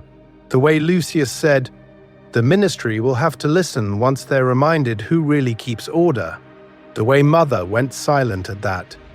So, let's explore what that does to a 12-year-old. Because once Draco suspects his father is involved, every new attack feels personal. If his family helped set this in motion, then the war isn't a past he survived. It's a future being rebuilt around him, brick by brick, corridor by corridor. By the time Dumbledore is briefly driven out and Hagrid is taken away, Draco understands something he's been trying not to name. The war never ended. It has only changed scale and venue. It has moved into his dormitory, his classrooms, the very pipes under his feet. And the worst part means he is not just trapped inside it. He might be helping it happen. Lucius, the diary, and Draco's splintering faith. So when the first scream echoes through the pipes that year, Draco already has a suspect. It isn't the monster, it's the man who taught him to recognize monsters by the cadence of their laughter. We wind back, just a few weeks before term, to Malfoy Manor. Draco is on the landing, half hidden behind a carved balustrade, the way he used to hide during the war when cloaked figures arrived after midnight. Below, Lucius stands in the drawing room with a fellow former Death Eater. Their voices carry. "Old magic," Lucius is saying, with that silk-sheathed excitement Draco remembers from whispered strategy meetings. The school has grown. Soft. A little cleansing would remind people what blood means. No details, no diary. Just that word, cleansing. It lands in Draco's chest with the same weight as Cruciatus screams he isn't supposed to remember. This isn't a story about a boy being slowly indoctrinated. Draco has already seen what cleansing meant in the First War. On the train, when he brags about Slytherin's heir, it's half performance, half test. What if he throws the idea into the air and watches which adults flinch? At school, the legend is currency. At home, it's a diagnostic tool. Back at the manor for Christmas, he mentions it over dinner. Casual. Too casual. Everyone's talking about the heir of Slytherin, father. About purging the mudbloods. Whoever's doing it must be brilliant. For a heartbeat, Lucius's mask slips. There's a flash of satisfaction, sharp and hungry, before his expression smooths into bored disdain. He doesn't ask, "What attacks?" He doesn't say, "That's dreadful, Draco." He just murmurs, "Hogwarts has been poorly managed for years," and changes the subject to Dumbledore's removal. Means he knew, or at least he expected. Draco spends the holidays chasing that moment around his head. He wants to believe Lucius is protecting their world, defending tradition, shoring up crumbling walls, because that's the bedtime story he grew up with. The Dark Lord was a necessary correction.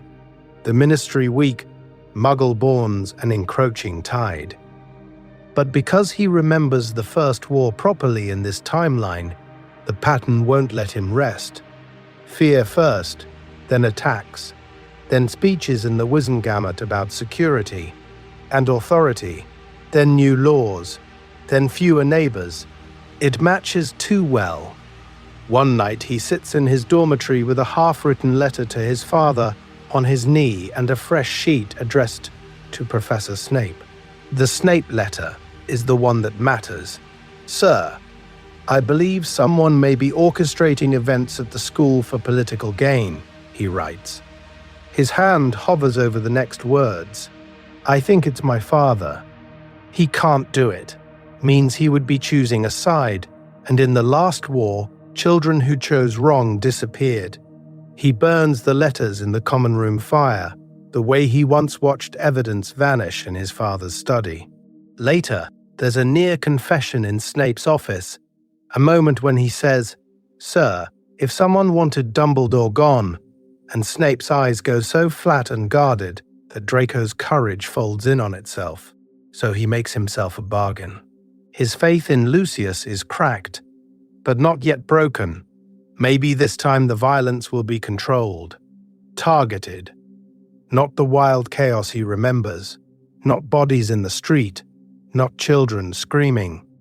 But as the attacks escalate, as Ginny Weasley grows paler and the school grows quieter, Draco realizes the magic in the walls is slipping out of control. And then he finds out there was a diary. So, let's explore what happens when Draco realizes the weapon in the castle isn't just his father's. It might be his own.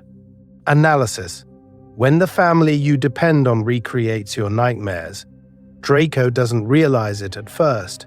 To him, the diary and the whispering walls are just familiar, not in content, but in atmosphere. The way the adults go tight around the eyes, the way Lucius's name keeps surfacing in staff room whispers, the way fear starts moving in the corridors the same way it moved through Malfoy Manor's halls when he was small. This isn't a story about a boy suddenly waking up and saying, "My father is a monster." Children almost never do that, especially not children who grew up in gilded cages, where the hand that bruises your shoulder is also the one that heals your cuts and tucks you into a bed laced with wards. So Draco does what so many war children do. He rationalizes. He tells himself Lucius only gave the diary to strengthen the school, to protect proper wizards. He decides Dumbledore and Arthur Weasley are exaggerating because they hate the Malfoy name. Because if Lucius really meant for a child to die, if he really recreated the terror Draco remembers from the first war inside his son's school, that would mean Draco has never been safe. Not once. So he can't let that be true. Means he clings to the story that this is strategic, controlled, necessary. He repeats Lucius's phrases in his head until they feel like his own thoughts. Other children daydream about Quidditch. Draco daydreams about court testimony and ministry spin. But repetition has teeth. There's a concept Muggle psychologists call repetition compulsion. The way traumatized people get pulled back into situations that echo their original wound, as if they're trying to redo the past and win this time. Draco is living that in real time. He's terrified of the war he remembers, and yet he keeps aligning himself with the side that smells of it. He parrots pure blood ideology, needles Hermione, sneers at Ginny's second-hand robes, all while the castle itself is turning into a quieter, school-shaped version of the nightmare he swore he'd never see again. He tells himself he's choosing power. In reality, he's reenacting powerlessness. Compare that to Harry. Canon Harry's abusers are obvious villains. The Dursleys are cartoonishly cruel, and the narrative never asks him to see their harm as love.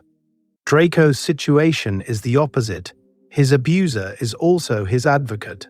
Lucius buys the best brooms, pulls strings at the ministry, promises Draco he'll never be helpless the way the Death Eaters were when the Dark Lord fell. Resisting Lucius doesn't just feel disloyal, it feels suicidal. Who protects Draco if he steps out of line? Dumbledore, who let a basilisk roam. Arthur Weasley, who can't even keep his children out of danger. Pattern interrupt. What if, in this timeline, the most dangerous place in Hogwarts for Draco isn't the corridor with the writing on the wall? It's the Slytherin common room, where every conversation sounds eerily like the drawing room at home. Harry's role in stopping the diary cuts deeper because of that. On the surface, Draco is furious that a Weasley and a half-blood showed up his house and his father. Underneath, something more fragile is cracking. Harry Weasley stands there, muddy and exhausted, having defied teachers, rules, and a 40-year-old dark artifact, and the adults don't throw him away for it. They close ranks around him. They celebrate him. This changes everything for Draco's internal story. Harry's defiance doesn't lead to abandonment. It leads to protection. That is the exact opposite of what Draco has been taught will happen if you cross the people in power. So, let's explore the question that starts to haunt him in the quiet moments. When Voldemort's return stops being rumor and starts being reality, what does Draco do with this contradiction? Does he double down on Lucius's side because fear is familiar and rebellion feels fatal? Or do these second-year cracks, this diary, this near miss, this rival who survived defiance, widen into the first real possibility that he doesn't have to reenact his father's war at all? Because the war is coming either way, the only question is which version of Draco Malfoy walks into it. Third year, Dementors, Sirius Black, and the Shape of Fear. Third year opens in the dark. Lanterns guttering, the temperature dropping in a way that has nothing to do with weather. And for most students, the first Dementor is a mystery, an inexplicable chill, a vague sense of dread. For Draco, it's a homecoming. When the carriage door slides open and that rotted hand curls around the frame, he doesn't just shiver, he's back in the drawing room at Malfoy Manor. Very small, the air thick with smoke and fear. He hears the echo of raised voices, the sharp crack of curses, the pleading that followed the night the dark mark burned above their roof. Canon treats Dementors as amplifiers of misery. In this timeline, they're an unlocked pensieve he never consented to. He can smell it. Singed fabric, cold stone, his mother's breath too fast, someone begging, he never knew who, and his father's voice, clipped and furious, telling him to stay in the corridor and not make a sound. On the train, he doesn't faint. That almost makes it worse. Means he stays conscious through the full weight of it. Every scream he's tried to bury dragged back to the surface. His hands go numb on the seat. His jaw locks. When the Dementor glides away and warmth limps back into the compartment, he's shaking hard enough that his teeth click. This isn't a story about Draco suddenly becoming gentle because he's traumatized. He spends the rest of the journey furious. At the Ministry for unleashing these things, at Dumbledore for allowing it, mostly at himself for being that close to breaking in front of his peers. So when word spreads that Harry Potter actually collapsed in front of a Dementor, Draco pounces. Of course he does. The exaggerated swooning in the Great Hall, the theatrically weak Potter can't even stay conscious routine on the Quidditch pitch. On the surface, it's classic Malfoy cruelty. Underneath, it's distance. If Harry is the one who faints, then Draco isn't the boy on the train who nearly screamed. But because he remembers war, the Ministry's framing of the Dementors as necessary protection rings hollow. Protection for whom? From what? He's seen what happens when adults call terror a safety measure. That same double vision colors the Sirius Black narrative. To most students, Sirius is a boogeyman from the Prophet. Mass murderer, traitor, the madman who laughed when Harry's parents died. For Draco, the name is older. It's the cousin his parents spit out at dinner. The Black who disgraced the tapestry. The cautionary tale of what happens when a pureblood chooses the wrong side. What if that's all he ever was? A warning label on rebellion. Draco is fascinated and horrified. Here is a man who proves that blood isn't a shield, that you can be born into the right family and still end up in Azkaban, your name cursed in every drawing room. This changes everything for a boy who has been told his surname will always protect him, means he can imagine, for the first time, a future where Lucius is the one in chains. Does he question the official story? A little. He remembers the trials, the way his father coached his testimony, the whispered jokes about imperious defenses. He knows the ministry can be wrong. But then he hears his parents talk about Sirius with a hatred that's personal, not political. He sees his mother's tight mouth when the prophet prints Black's face.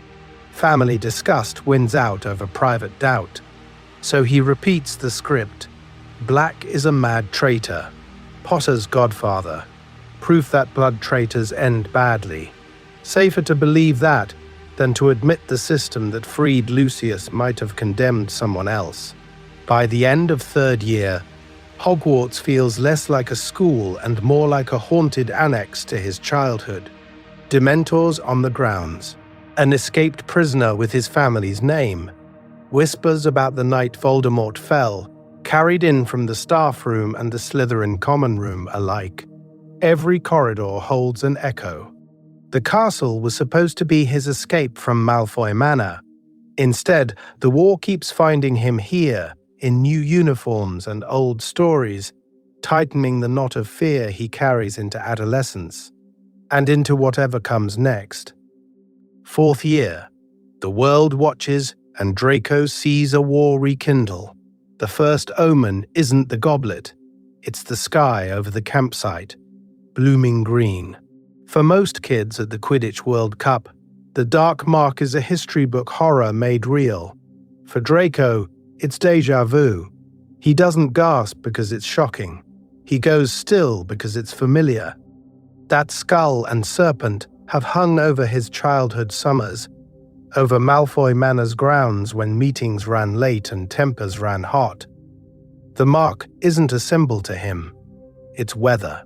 It means the storm is moving again.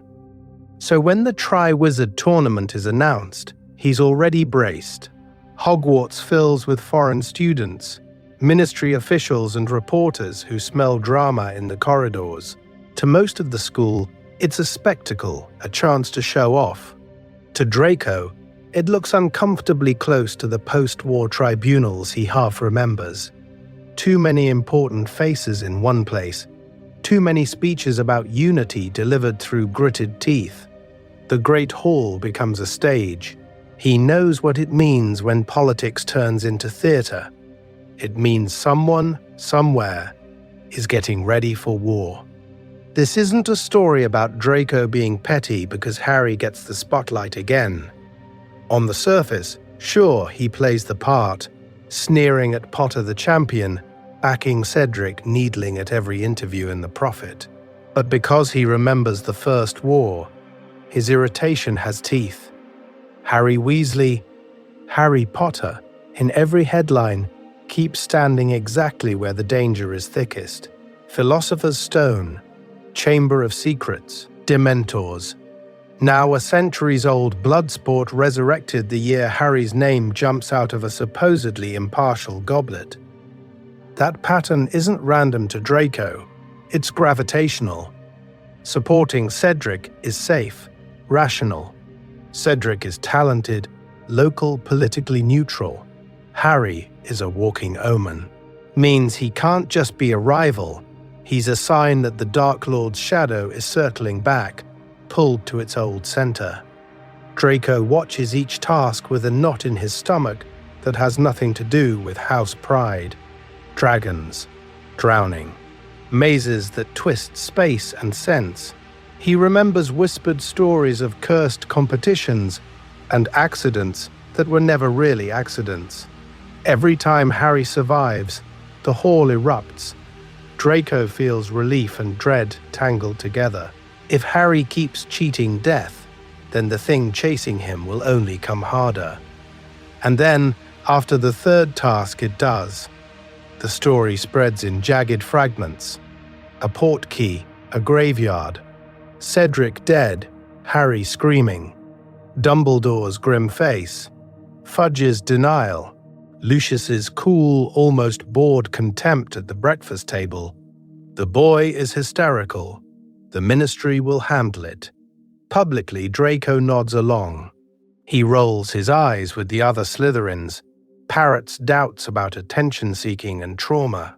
Privately, his body has already decided. The moment he hears the word Voldemort in connection with back and flesh, something in him flinches the way it did under that World Cup sky. This changes everything, his nerves insist, even if the adults pretend it doesn't. He has been waiting for this shoe to drop since he was old enough to understand what his father really did during the war. So, let's explore the image we end on. The Great Hall hushed, candles dripping wax. Harry at the Gryffindor table, gaunt and bandaged, surrounded by a fortress of Weasley red and stubborn love. Draco at the Slytherin table, flanked by future Death Eaters and family friends who are already choosing their side. Harry looks breakable. He also looks dangerous, because the world keeps breaking around him.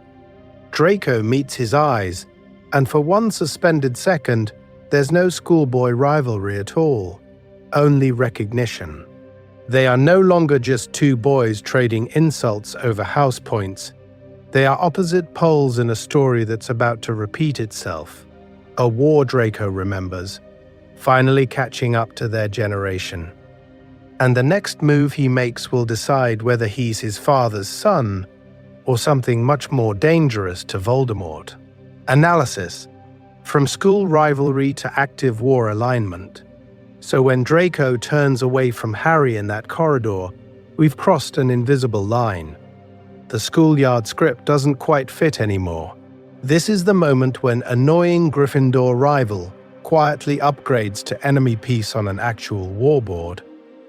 Voldemort's return is the catalyst for everyone, but it lands differently on Draco.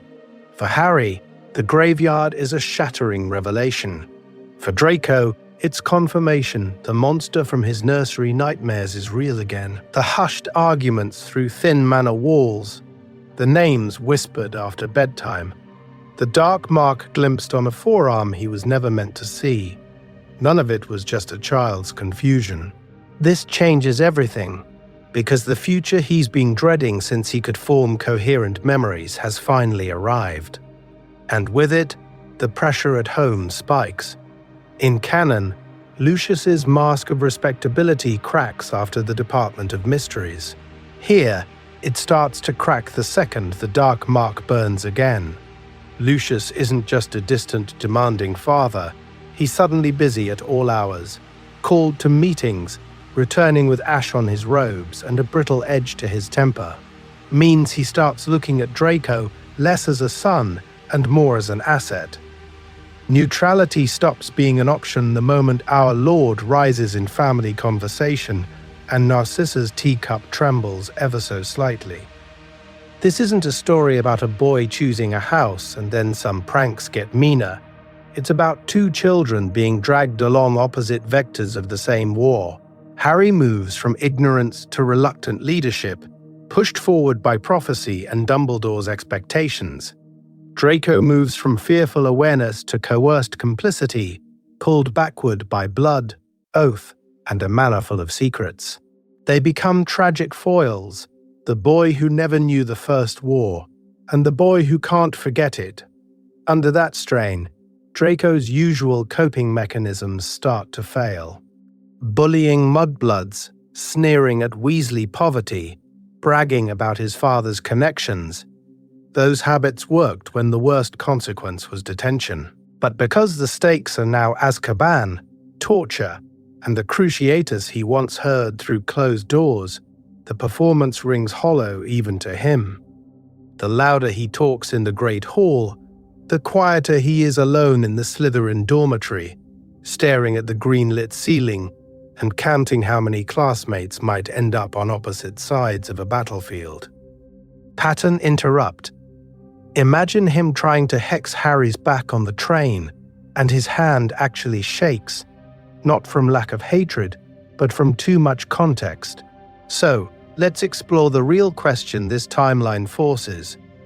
When Draco is finally given a direct role, when the Dark Lord's orders arrive with his family's expectations attached, what wins?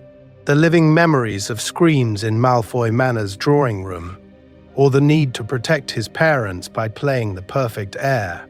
Does that remembered horror paralyze him into obedience, or push him towards small, deniable acts of sabotage from within the very structure meant to own him? In other words, when war stops being theoretical, does Draco Malfoy become his father's wand, or Voldemort's slowest, quietest undoing? 5th year, Umbridge Inquisitorial Squad, and the lure of control. Draco's quill stills halfway through a line of homework the first time Umbridge clears her throat in the Great Hall. That simpering, girlish cough. That pink cardigan. It looks harmless. It sounds harmless. And his stomach drops anyway, because he's heard that tone before in drawing rooms that smelled of blood and roses. What if the most dangerous person in the castle isn't the Dark Lord's servant in the shadows, but the Ministry's smiling face at the staff table? On the surface, she is everything his war-haunted mind thinks he wants. Ministry backing, a direct line to Fudge, open contempt for Dumbledore, who in Draco's memory is the man who lost control of a war and let children die. She promises order, rules, predictability. For a boy who still wakes to phantom screams from Malfoy Manor, that offer feels almost merciful. This isn't a story about Draco suddenly growing a Gryffindor conscience and rejecting authority on principle. It's a story about a child who equates chaos with corpses and decides he will never be on the losing side again. So, let's explore why he leans forward when she talks about discipline, why the words disruption and danger make his pulse spike, not with excitement, but with remembered terror. He hears educational decrees and thinks barriers, containment, a lid on the boiling cauldron. He notices her cruelty. Of course he does. The way her eyes sharpen when she mentions punishments. It echoes the old regime too closely to miss. But because that regime ended with his father on trial and his home raided, Draco tells himself this is different. This is legal. This is safe. When the Inquisitorial Squad forms, canon gives us a smug boy chasing house points. In this timeline, the decision is colder, calculated.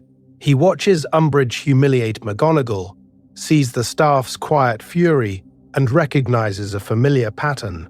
Power has shifted whether he likes it or not. Joining the squad means he isn't scrambling in the dark again, while adults decide who lives and who disappears. Means he has a badge, a role, a sanctioned way to move through the new order instead of being crushed under it. He tells himself he can steer things. A whispered warning here, a didn't see anything there. If he's close to the center, maybe he can nudge the timeline away from full-scale war. Then Dumbledore's army appears on his radar, and everything gets messier. Catching them, cornering a Hufflepuff in a corridor, dragging a terrified second year to Umbridge's office, gives him a hit of something he hasn't felt since he was very small: agency. He is not the child hidden on the stairs while curses fly. He is the one deciding who gets handed over and who mysteriously slips away. But the DA itself is a problem. Those whispered meetings in the room of requirement, the way students from every house huddle together, wands raised against a common enemy. He's seen this pattern too. Resistance cells, secret oaths. He remembers overheard phrases from his father's angriest rants about the order. Part of him flinches because he knows how the story of resistance usually ends when the other side holds all the cards. The dissonance sharpens the first time he watches a first-year come back from detention with "I must not tell lies" carved into their hand. For a second, the great hall blurs into Malfoy Manor's drawing room. Small hands, too much blood, the same sick, ritualized cruelty masquerading as justice. His throat tightens. He hesitates. He could say something. He could walk away from the squad, or at least stop bringing her the youngest ones. He doesn't. He smooths his expression into bored superiority and files the image away in the locked box in his mind, where all the war memories live. Because safety, he thinks, is proximity.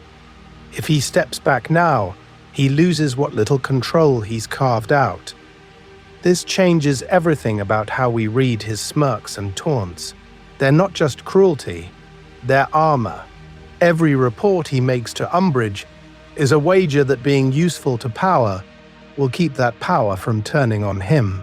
He has no idea that this strategy, this choice to stand so close to authority he can feel its breath, means he's painting a target on his own back. The next time Voldemort needs a student for a personal assignment, whose name will Lucius offer with desperate eagerness? Draco thinks he's bought himself safety. In reality, he's just stepped neatly into position on the Dark Lord's chessboard. The task, when Voldemort names Draco, the room is the same. That's the first terrible thing. Not Azkaban, not the profit headlines, not even Lucius's absence at the head of the table. It's the wallpaper. Draco steps into the drawing room at Malfoy Manor, and the pattern hits him before the Dark Lord's presence does. Green damask, slightly faded where a curse once scorched the wall. He remembers being 3, peering through the banister as masked figures argued about the prophecy, about a baby with a scar, about a war that was already burning down. Now there are no masks. Voldemort sits in his father's chair.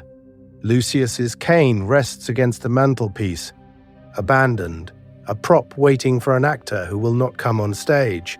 This isn't a story about abstract ideology anymore. It's a family reckoning. The air is cold in the particular way Draco remembers. The damp chill of too many dark spells cast in one room, sinking into the stone. His skin prickles. Once, that feeling meant he should run back to the nursery before anyone noticed a small boy on the stairs. Now it means he walks forward, because he has been summoned. What if the place you grew up watching war councils becomes the place you're called to account? What if the voices that used to rumble overhead now fall silent, waiting for your answer? Draco, Voldemort says, and it's worse than the Cruciatus Draco heard through these walls. Being named, being seen, means he is no longer a witness to the story. He is being written into it. The Dark Lord speaks of failure, Lucius's failure at the Ministry, the broken prophecy, the lost diary. Each word is a nail. Then he turns almost lazily to opportunity. A chance for the Malfoy name to rise again. A task that will prove Draco's devotion. Kill Albus Dumbledore. For Canon Draco, this is shocking. For this Draco who remembers the First War, it is something else entirely. It is the moment every childhood nightmare snaps into focus. He's not being asked to serve. He's being shaped into a weapon. Narcissa sways where she stands. Her hand flies to her mouth, not in dainty horror, but in the reflex of someone who has already seen bodies on drawing room floors.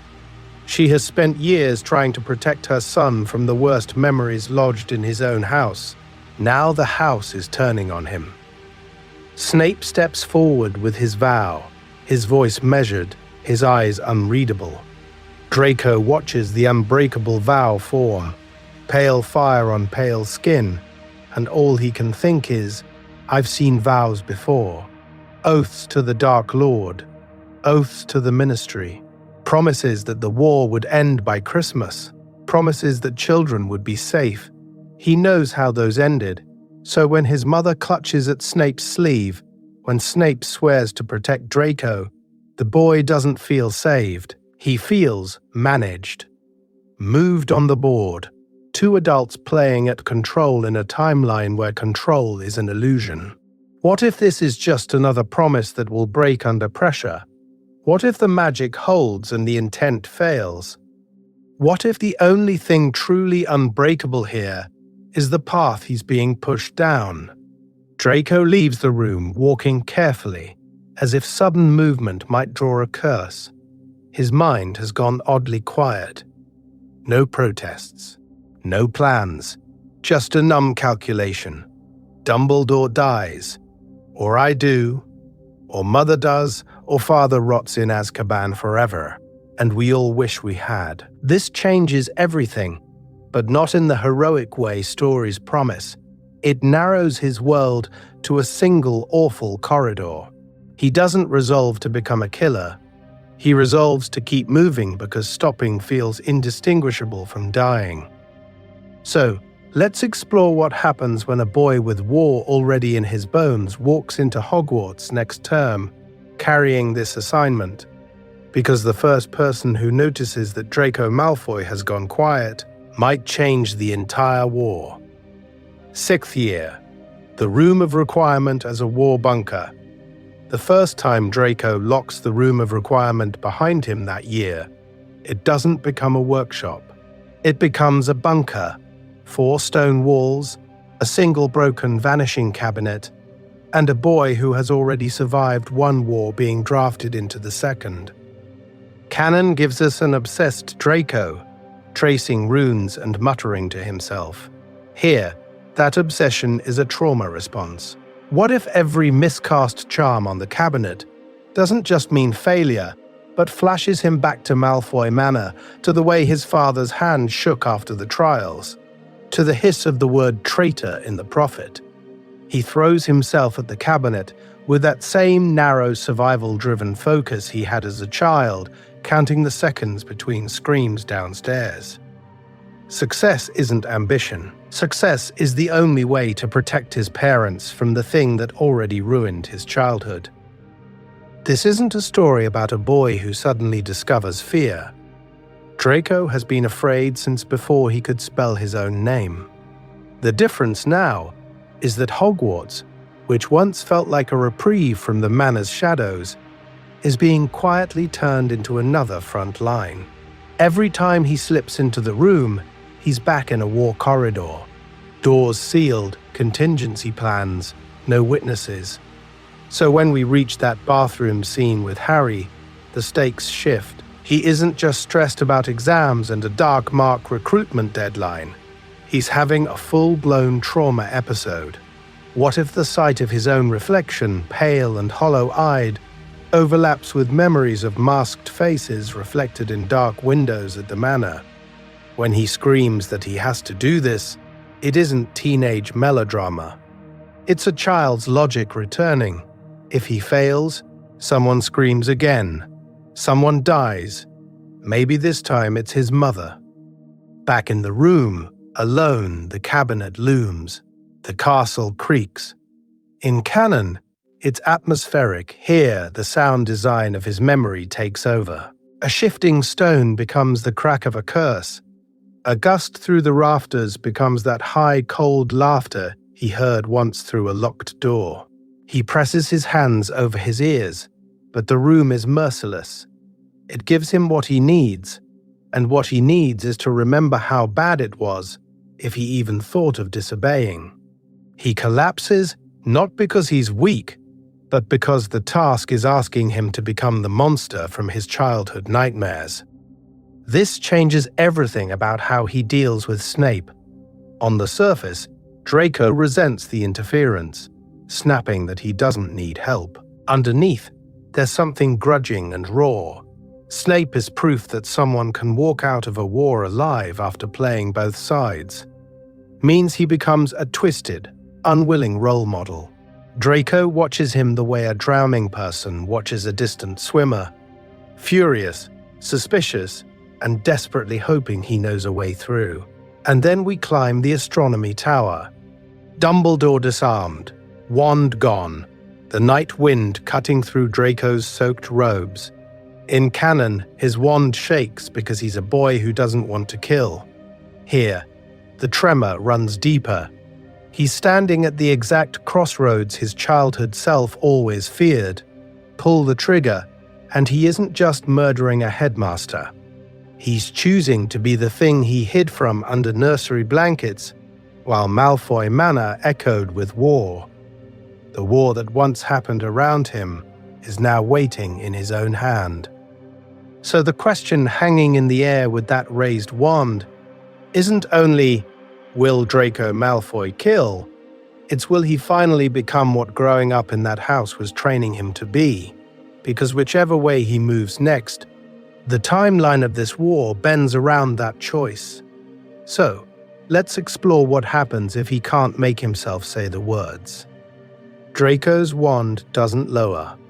The tip shakes, catching and releasing that thin line of greenish light, while outside the windows, the storm claws at the tower. Thunder rolls over the castle, and for a heartbeat it sounds too much like distant screams in marble halls he knows far too well.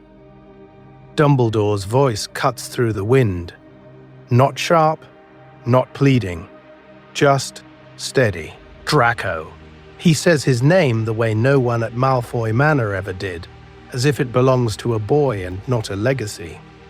You are very young to have seen so much, because this isn't a story about a pampered bully stumbling into darkness by accident. This is a boy who remembers being 2 years old on the stairs, silk pajamas damp from crawling out of bed, watching masked men drag a man across the marble. He remembers the way the air tasted when the Cruciatus curse hit. He remembers not understanding the words, only the sound of his mother's breath catching behind him. On the tower, his fingers cramp around the wand. His mouth is dry. He knows the script. Kill the headmaster, protect his family, prove the Malfoy name still means something, and yet his hand will not obey. Dumbledore watches him with those maddeningly clear eyes. You were there, weren't you, on the landing, when your father entertained his guests, when the mark burned in the sky over your home. Draco's heart stutters. How could Dumbledore know that? The old man shouldn't know about the child pressed against the banister, counting breaths between screams. He shouldn't know about the night after Voldemort fell, when Lucius came home white-faced and raging, smashing heirloom vases while Narcissa stood very still, hands shaking only when she thought Draco wasn't looking. But because Dumbledore names it, the memories surge, the drawing room reeking of fear. The trials splashed across the prophet, his father's tight smile as he lied about Imperius. Narcissa's eyes, red-rimmed when she thought he was asleep. All the ways the war never really left their house. What if you do this, Dumbledore says quietly, and it changes nothing? What if it only chains you to the same terror you grew up in? Draco sees it, himself, older, standing where Lucius stood, a smaller boy on the stairs. The same scream, just a different throat. Killing Dumbledore won't protect his parents. It will only prove that the Malfoys can still be useful weapons. His wand dips a fraction. His arm burns with the effort of not moving, of not finishing the curse he's rehearsed in his head for months. This changes everything, but only on the inside, because he doesn't lower the wand in defiance. He just doesn't cast. That non-action is the first real rebellion he's ever managed. Means he refuses, in this one impossible second, to let the war script swallow him whole. He can't say it. He can't explain it. But he can fail. Dumbledore sees the choice in the tremor of his hand. You are not a killer, Draco. You never were. And then the door bursts open. Snape's arrival is a crack of thunder inside the tower. Cloak snapping, eyes taking in wand, Victim, boy all in one sweep. For a heartbeat, Draco thinks relief will follow. An adult is here, someone will fix it. But the way Snape's jaw tightens tells a different story. Events slam back onto the canon track with terrifying speed. Snape steps between them, shoulders rigid. The killing curse roars, green and absolute, and Dumbledore falls. Draco doesn't feel triumphant. He feels sick. The tower tilts around him as if he's back on those manor stairs, too small to stop anything. He runs because Snape shouts, because Death Eaters are flooding the corridors, because this is what he's supposed to do. Yet under the pounding of his feet, another truth beats. He had a wand, a target, and a choice. And the choice he made was to do nothing. So, let's explore what that tiny act of resistance does to a boy who's just watched someone else finish his sin for him, and what it means when Voldemort expects a killer and gets a child who hesitated. Analysis. Non-action as resistance in a child of war. In a war story, you're trained to look for the moment the hero raises their wand, not the moment they lower it. We're conditioned to think the turning point is the spell, the shout, the charge.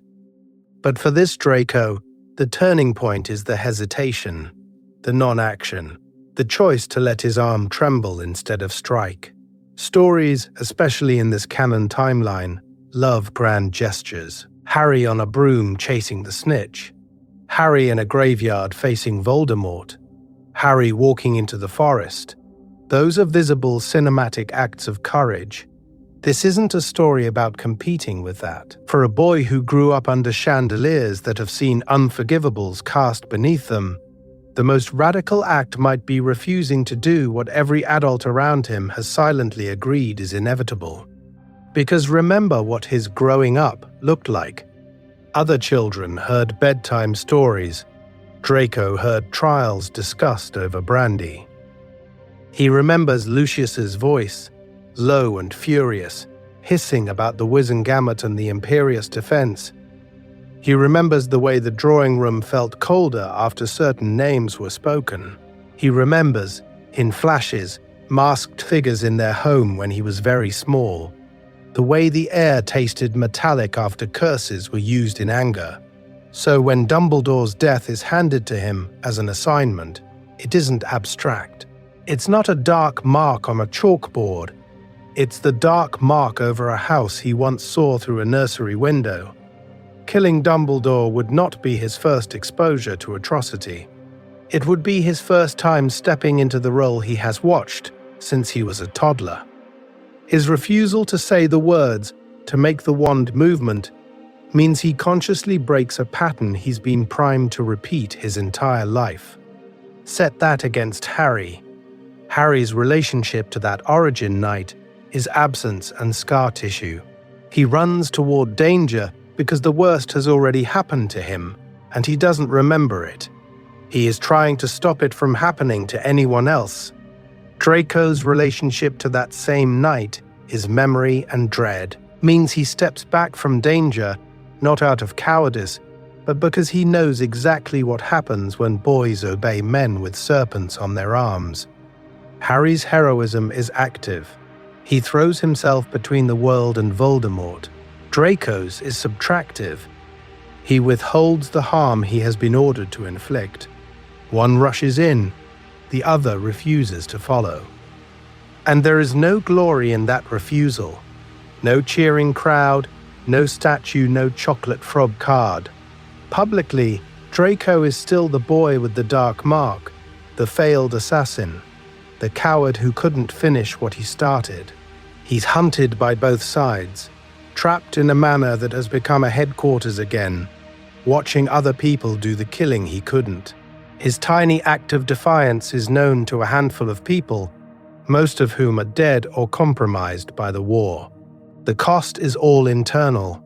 Nightmares, guilt, the knowledge that he almost did it, and that someone else died because he could not. Pattern interrupt. What if this moment on the tower is the bravest he will ever be, and no one will ever call it bravery. This changes everything when the war finally comes to Hogwarts. When the castle turns into the battlefield he remembers from childhood whispers, does he pick up his wand for Voldemort, for himself, or for no one at all? Does non-action stay his only resistance, or does that first refusal make a second, more visible choice possible when the walls of his school, his last not quite safe place, begin to fall? 7th year, Malfoy Manor as headquarters. Again, war does come to Hogwarts. But for Draco, the real battlefield is the place he's sent back to when the school falls. Malfoy Manor, returned to its old function as Death Eater headquarters. What if the house that held his first memories of masked men and whispered curses becomes the stage for the sequel he spent his whole life dreading? This changes everything, because now he's not the toddler peering around doorframes. He's the heir expected to stand in the room. The manor under Voldemort's occupation is colder in ways magic can't fix. House elves keep the fires blazing, but the heat never reaches the corners where cloaked figures cluster, hissing over plans. The grand dining room, where he once pushed peas around a plate while Lucius discussed the old days, is now dominated by a long table and a hovering dark mark at the far end. Prisoners hang from the ceiling or huddle on the floor. It mirrors the half-remembered scenes of his early childhood. Only sharper, louder, more crowded, means he can't tell where memory ends and present begins. He tells himself he's older now, that he can handle it. Then Charity Burbage floats above the table, begging Severus, begging anyone, and Voldemort invites them to watch. As a toddler, Draco could bury his face in Narcissa's robes when someone screamed in the next room. Now, when Charity pleads and Nagini coils, he discovers the cruel truth. He can't look away, and he can't bear to look. The sound hits something raw and ancient in him. Old nights, old cries, new guilt. His vision tunnels. He keeps his face blank because Lucius is watching, and Voldemort is always watching. But his hands shake under the table. When Charity's body hits it with a dull, final thud, he has to clench his jaw to keep from retching. This isn't a story about a boy tempted by power. It's a story about a boy trapped in a reenactment of his own nightmares. So when Harry, Ron, and Hermione are dragged into the drawing room, bloodied and bound, Draco is already frayed. Canon gives us a Draco who hesitates to identify Harry because he's unsure. Here, the uncertainty is only half of it. The other half is that in his bones he knows, if he says, "Yes, that's Potter," the timeline locks. The war snaps into the same bloody pattern he remembers from whispered arguments and prophet headlines. What if his confirmation is the moment history decides to repeat itself? He stalls, he squints, he mumbles. He buys seconds not because he's brave, but because every instinct screams that pushing Harry toward Voldemort is pushing the world toward the future he's always feared. Narcissa moves around him like a shield-turned strategist.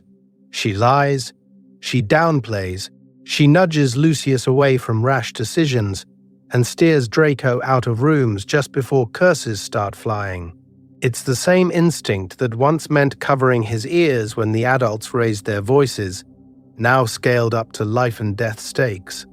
She can't protect his innocence anymore, so she protects his soul in fragments. One delayed identification here, one quiet interference there. By the time the trio escape and the chandelier has shattered over Bellatrix's screams, Draco stands in the wreckage of his own certainty. The manor's marble floors are smeared with blood and dust. The walls hum with dark magic. He realizes, with a cold clarity, that the house that once defined his safety has become indistinguishable from the war zones of his nightmares. If home is a battlefield, where does he run now? And when the final choice comes, does a boy with nowhere safe left decide that nowhere is exactly where he'll make his stand? The Battle of Hogwarts, a war remembered, a war relived. He doesn't run. When the battle reaches Hogwarts, Draco Malfoy walks straight into the nightmare he's been remembering his whole life. Stone corridors shake with explosions. Spells carve the air in streaks of green and red. The castle that once meant essays and Quidditch tryouts turns in a single night into another Malfoy manor. Only this time the screaming is everywhere, and there's nowhere to hide on the stairs. This isn't a story about a coward slinking away. It's a story about a boy who already survived one war and realizes, with a sick twist of recognition, that the second one feels horribly familiar. The smell hits him first. Smoke, ozone, that copper tang of blood. It slams into the memory of burned parchment and singed silk at the manor, of wands snapping and bodies falling while he watched from the shadows. Only now he's not watching. Means he is in the corridor when a jet of green light flashes past his ear and shatters a window behind him. He ducks, returns fire on instinct, and the sound of his own voice shouting curses jolts him. At 3 years old, he heard those same words through a crack in a door. At 17, they're on his tongue. What if this is how the cycle really passes on? Not through ideology, but through muscle memory and terror. As Death Eaters and students collide on the staircases, Draco keeps catching glimpses of his first battlefield in the corners of his vision. A masked figure thrown against a wall becomes, for a heartbeat, one of the men from the trials after Voldemort fell. A flash of green light across the Great Hall becomes the night sky over Malfoy Manor when the dark mark burned above their roof. But because this is Hogwarts, there are also things his childhood never had. Neville Longbottom dragging first years behind a suit of armor, Professor McGonagall hurling spells with a fury that feels, to Draco, suspiciously like love. Then the room of requirement burns. In canon, it's a rescue. Here, it's a collision of timelines. Fire roars around them, smoke claws at his throat, and suddenly, he's back in his earliest memory of chaos, except this time, Potter's hand is on his arm, yanking him toward the door. Ron Weasley is behind them, cursing under his breath, batting away debris. Draco chokes, half on smoke, half on disbelief. Harry Weasley, the boy who grew up poor and protected, hauls a Malfoy out of the flames. This changes everything. Because in the First War, no one came back for the children of Death Eaters. They were trophies, bargaining chips, or future recruits, not people you risk your life to save. Between skirmishes, Draco searches.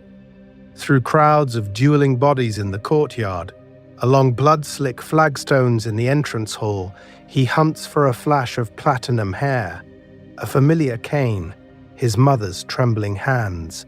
The castle becomes a maze of almost Lucius in that fallen man, almost Narcissa in that woman shielding a student. Each time he's wrong, another stone drops into his stomach. What if they're already dead? What if he survives 2 wars and loses the only people who ever tried in their broken way to protect him? And beneath the fear, something colder settles. Awareness. He can feel the tide turning. Spells from the light side grow more confident, more coordinated. The Death Eater's formation phrase. He's seen this before too. The moment when the winning side stops flinching and the losing side starts glancing at the exits. The side he was born into is losing again. You can imagine the guilt that brings, because part of him is relieved. If Voldemort falls a second time, maybe this timeline doesn't have to end the way the last one began. Maybe children won't be raised on whispered curses and trial transcripts. Maybe he won't have to pass on the lessons of hiding and listening, and never ever crying where father can hear. By the time the shouting fades, Draco is standing in the ruined Great Hall. Bodies lie in rows. The air is thick with dust and grief. He looks from the dead to the living, Weasleys clinging to each other, students slumped in shock, professors moving with exhausted purpose, and feels both wars press down on his shoulders at once. The first, half remembered through doors and banisters, the second, etched into his skin and lungs. So, let's explore the question that starts to form in that silence. If he's now the boy who remembers two endings, what does he do with a world that suddenly has to begin again? And when someone finally asks Draco Malfoy which side he's on now, what answer can he give that doesn't start a third war inside his own chest? Analysis. Collective versus lone heroism in Draco's war. Draco's answer, in this timeline, is never a neat slogan or a house banner. It's something much smaller and much harder to see. Who he refuses to become. Canon gives us Harry as the chosen one, the boy whose name is on the prophecy, whose story is shaped around a final duel. This isn't a story about replacing that with Draco the secret savior. Harry still walks toward the forest. He still chooses death to protect the people he loves. But because Draco remembers what it looked like when grown men followed a Dark Lord into children's bedrooms, his war is built around a different axis. Harry steps into a role the world wrote for him. Draco quietly steps back from the role his family keeps shoving into his hands. That contrast matters. Harry's heroism is loud. Patronus is over a lake, a shouted Expelliarmus in a graveyard, a body carried from the forest. Draco's is almost embarrassingly domestic. It's the hesitation before he names the captured trio at Malfoy Manor, the way his wand arm shakes in the room of requirement, the deliberate misidentification when Voldemort demands certainty, means he loses points in his father's mental ledger every time he fails, but gains inches of space where Voldemort's control doesn't quite reach. Individually, those choices look trivial. He doesn't disarm Voldemort. He just doesn't point, doesn't confirm, doesn't kill. But because this Draco is carrying the screams from the First War into the Second, every non-action is active. Every refusal is a memory saying, "Not again." And he isn't alone. Narcissa lies to Voldemort about Harry's death, choosing her son over her master. Snape spends years walking a knife edge of double loyalty. Even the nameless Slytherin who forgets to pass on a corridor rumor is part of this fabric. The war is not actually won in one green flash in the forest. It's won in 1,000 small frictions where absolute obedience fails. What if the story of this timeline is less one boy versus a Dark Lord, and more an entire generation quietly refusing to give him everything he wants? That's collective heroism. It doesn't erase Harry's duel, it reframes it.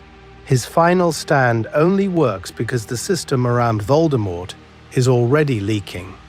Through Narcissa's lie, through Draco's hesitations, through people who remember the First War and decide the Second cannot be a perfect copy.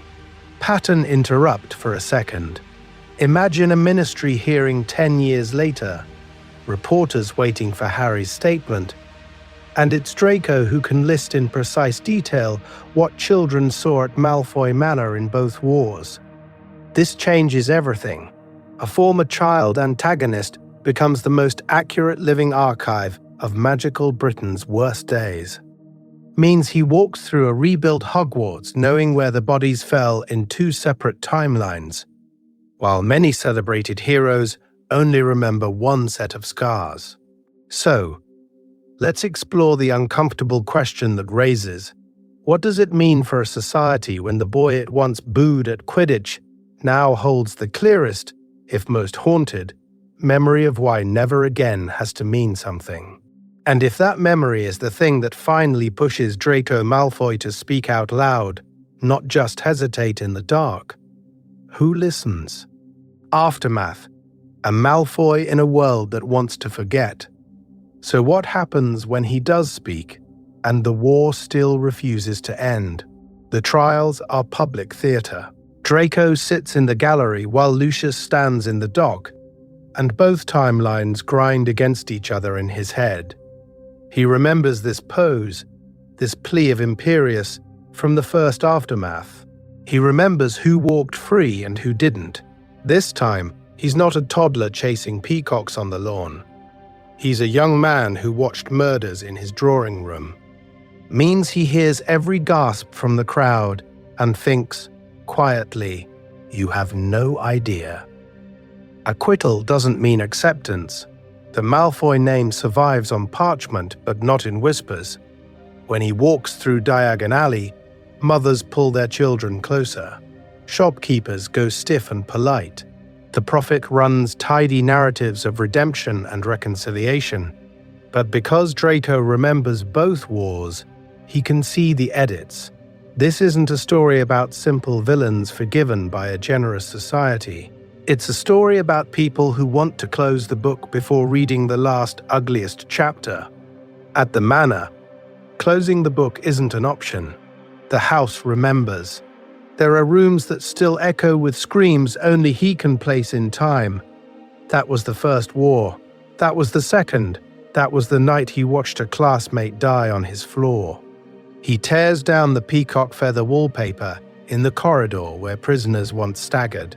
He opens windows that were kept charmed shut for decades. Slowly, Malfoy Manor stops being a fortress and starts being a home. But it never becomes neutral ground.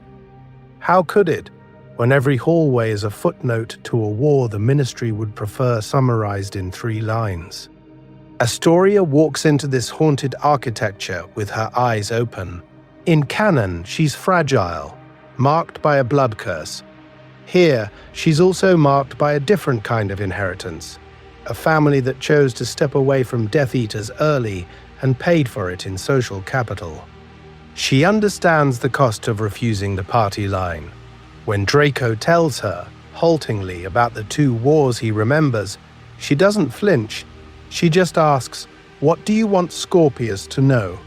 Not if, when. Because in this timeline, pretending the past didn't happen is the most dangerous magic of all. So Draco becomes a very peculiar kind of parent. Growing up, Malfoy once meant polished lies and careful omissions. Growing up as Draco's son means bedtime stories that are honest in shape, if softened in detail. He doesn't say torture. He says hurting people on purpose. He doesn't say Voldemort at first. He says a man who wanted to own fear. He refuses to call Death Eaters followers. To Scorpius, they are cowards in masks. He will not let his child inherit euphemism. His relationship with Harry threads through this rebuilding like a stubborn fraying cord. They are not friends, not really. But they are also not enemies. How could they be, when both of them stood in that drawing room and made choices that kept each other alive?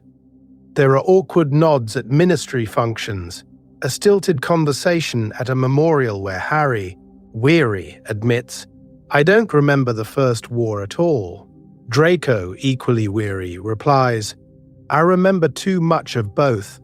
What do you do with someone who is the public face of a war you privately survive differently? Sometimes their children answer that question for them. Scorpius comes home from Hogwarts talking about Albus Potter with the same intense, bewildered loyalty Draco once reserved for a dark mark he never got. This changes everything.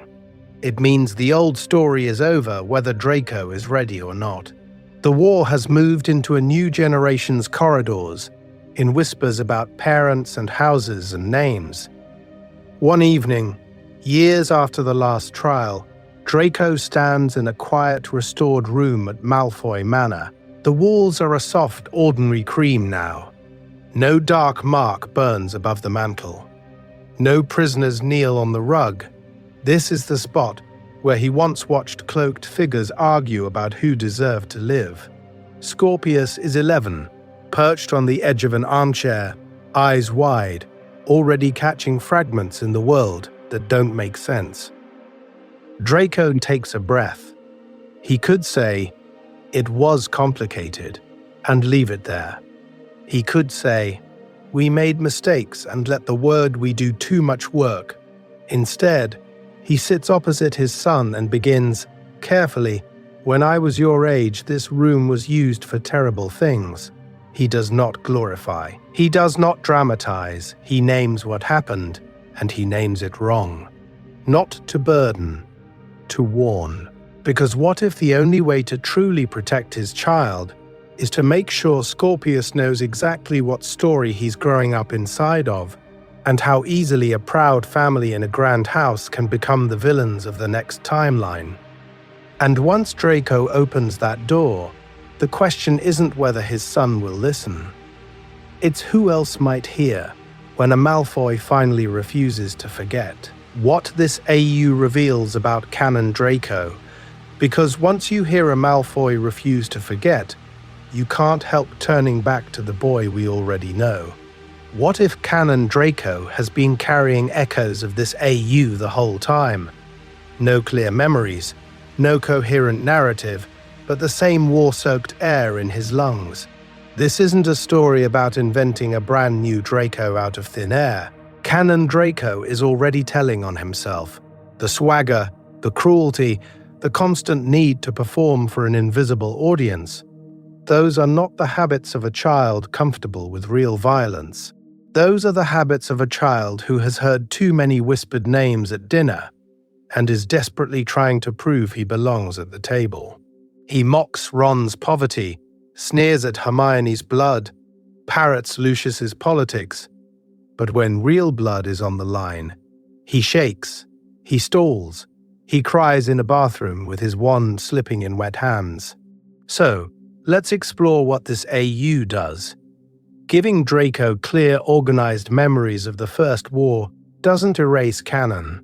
It throws it into sharper relief. Because even in the original timeline, he's been growing up in Malfoy Manor, which we later see as a Death Eater headquarters.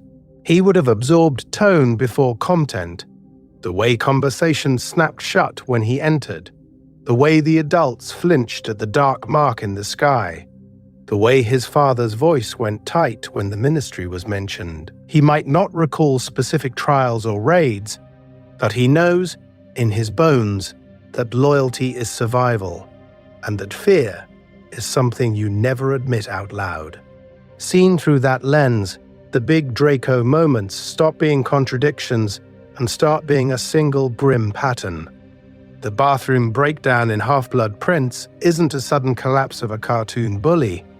It's the moment a boy who was always more frightened than cruel finally hits the limit of what performance can cover. The tower scene with Dumbledore becomes a child standing at the edge of the family script, arm shaking, realizing that stepping forward means murder, and stepping back means his parents' deaths. The hesitation at Malfoy Manor, when he can't or won't swear that the captured boy is Harry Potter, fits perfectly with a Draco who has always been more trapped than free.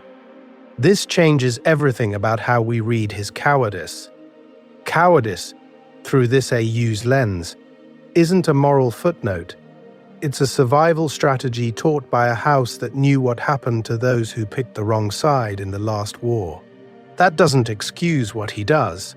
It doesn't make calling Hermione a slur or aligning with Umbridge any less ugly. But because we've walked through a timeline where he remembers screams and trials, we can see Canon Draco as a child whose moral development has been bent around fear and ideology since before Hogwarts. Means he isn't just a flat bully to bounce Harry's heroism off of. He's a tragic, compromised product of a war he never chose, a boy whose worst decisions are rooted in lessons he never had the power to refuse. And once you see him that way, you have to ask, In a world where the past is always threatening to return, how many other children are growing up the same way? Hold on to that question, because the next step is to test it against specific canon beats and see just how far this alternate Draco can push the original timeline before something finally breaks. Memory, responsibility, and the children of war. So, what does it actually do to a child when the war in their head doesn't match the war in their history books? In this timeline, Harry and Draco are almost mirror images held up to that question. Harry grows up with second-hand stories, newspaper clippings, and other people's expectations. He's told he stopped a war he does not remember starting, surviving, or ending. Means he walks into Hogwarts already carrying a responsibility that feels abstract and enormous, because it isn't tied to a single memory he can point to and say, that's why I have to fight. Draco is the opposite. He remembers. Not every detail. He was a toddler, but enough. The dark mark over the manor, his mother's white face, doors that had to stay shut because of the screams behind them. He doesn't feel responsible for ending the last war. He feels complicit in the way it lived in his nursery. This isn't a story about a boy gleefully raised to be a villain. It's a story about a child who knows with awful clarity that his family chose the losing side and that people bled for those choices. That memory is a double-edged wand. On one side, it burdens him.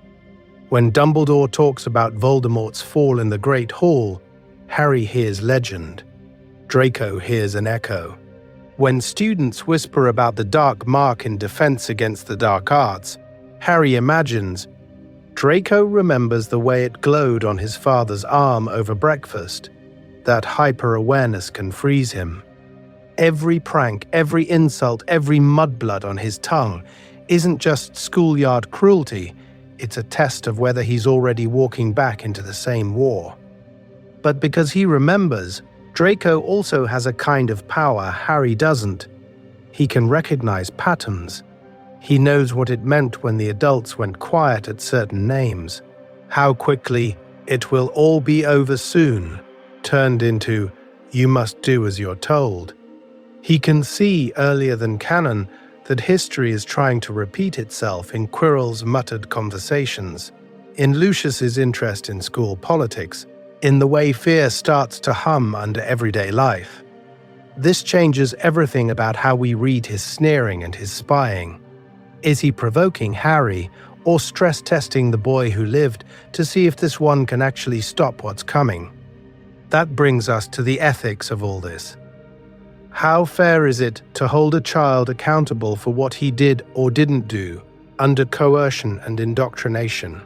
Draco's entire early life is structured around obedience. Pure-blood ideology at the dinner table, Death Eaters in the drawing room, Lucius's hand heavy on his shoulder when he hesitates. He parrots slurs he's been rewarded for using. He flinches when he doesn't. Where does inherited guilt end and agency begin? At 11? At 16? After a dark mark? Or before?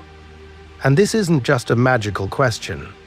In our world, children growing up in post-conflict societies inherit the debris of their parents' wars. They hear carefully edited stories, or deafening silences. Some are told their family were heroes, some are told nothing. Some find out in history class that their surname appears on the wrong side of the tribunal records. What if you're the child of a war criminal?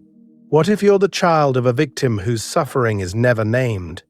In each case, memory, or the deliberate lack of it, shapes what responsibility feels possible.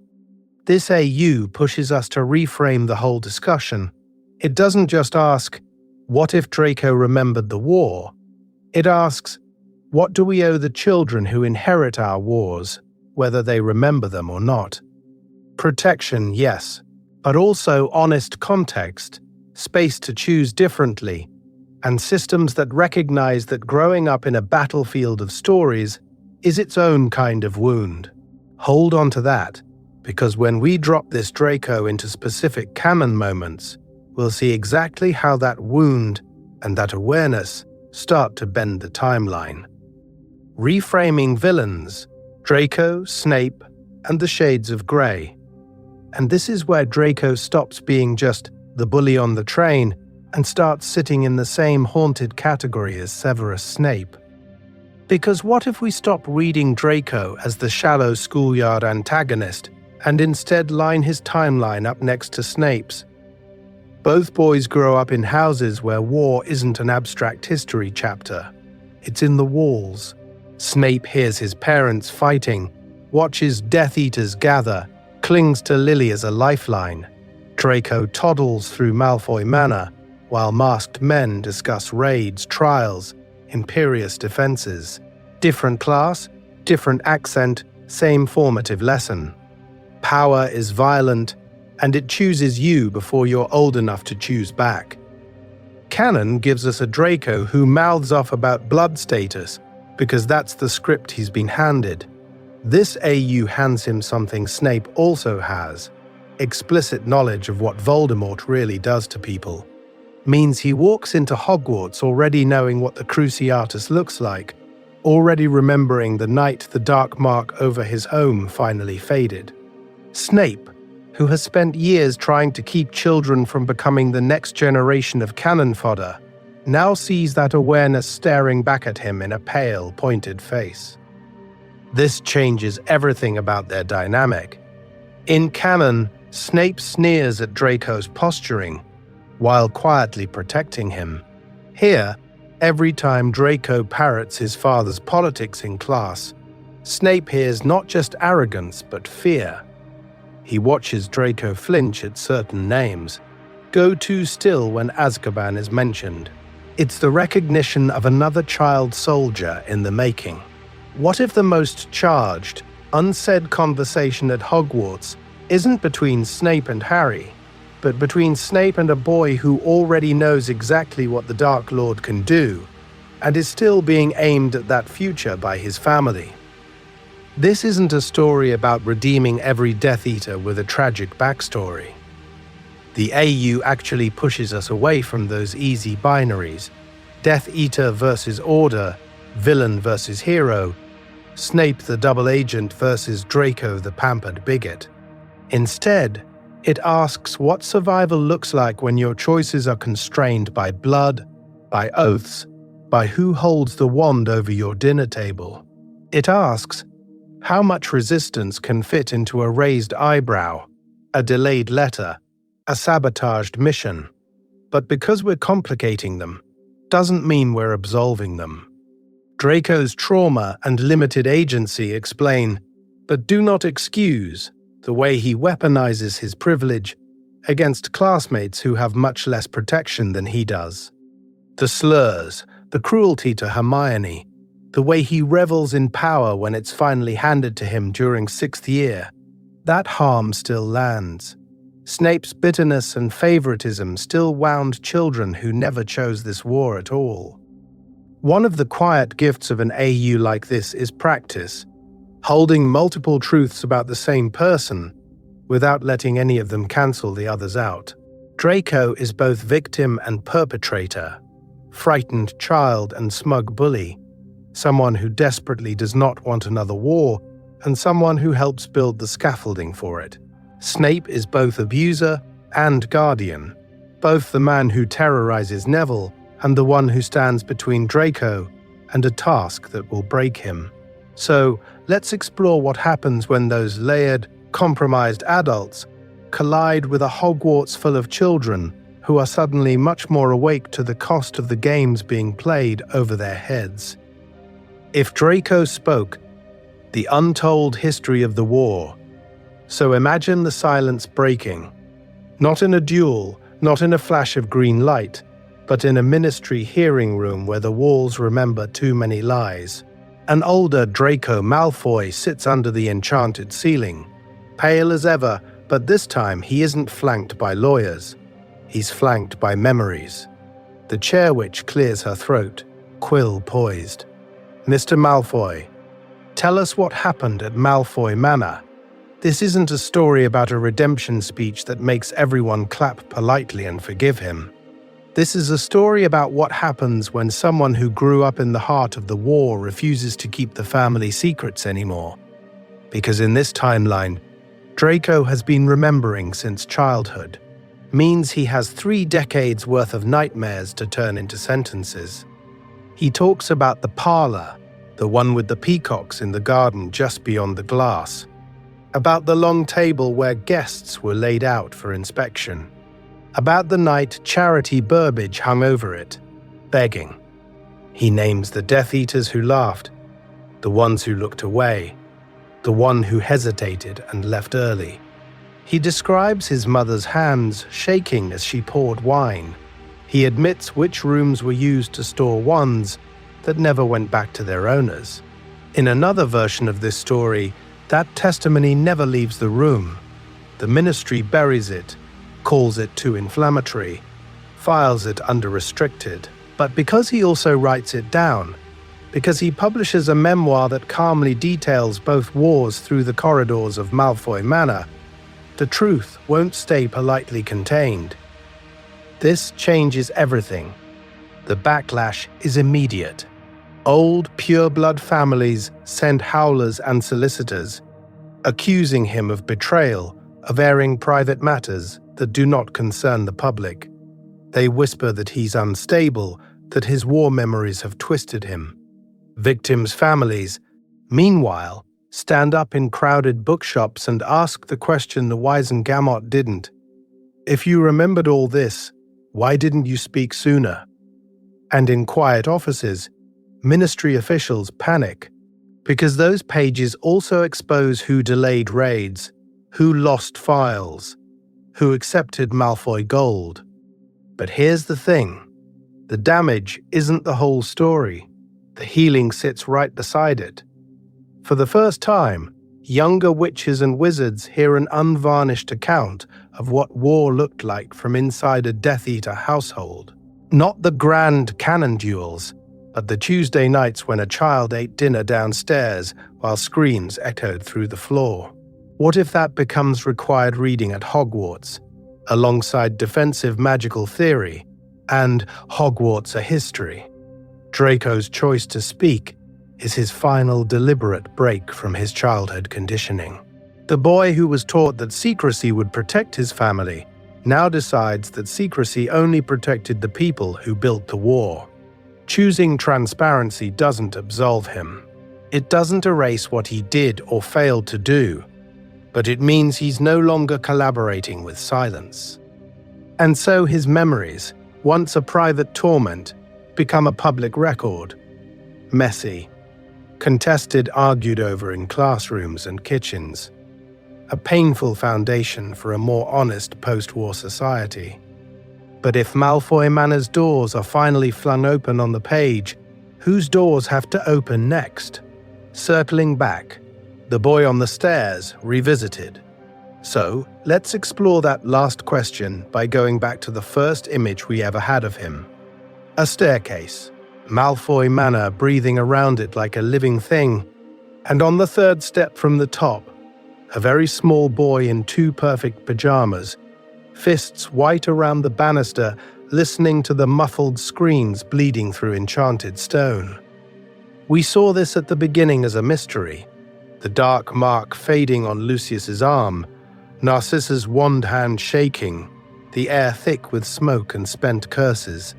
Now we can repaint it with everything we know.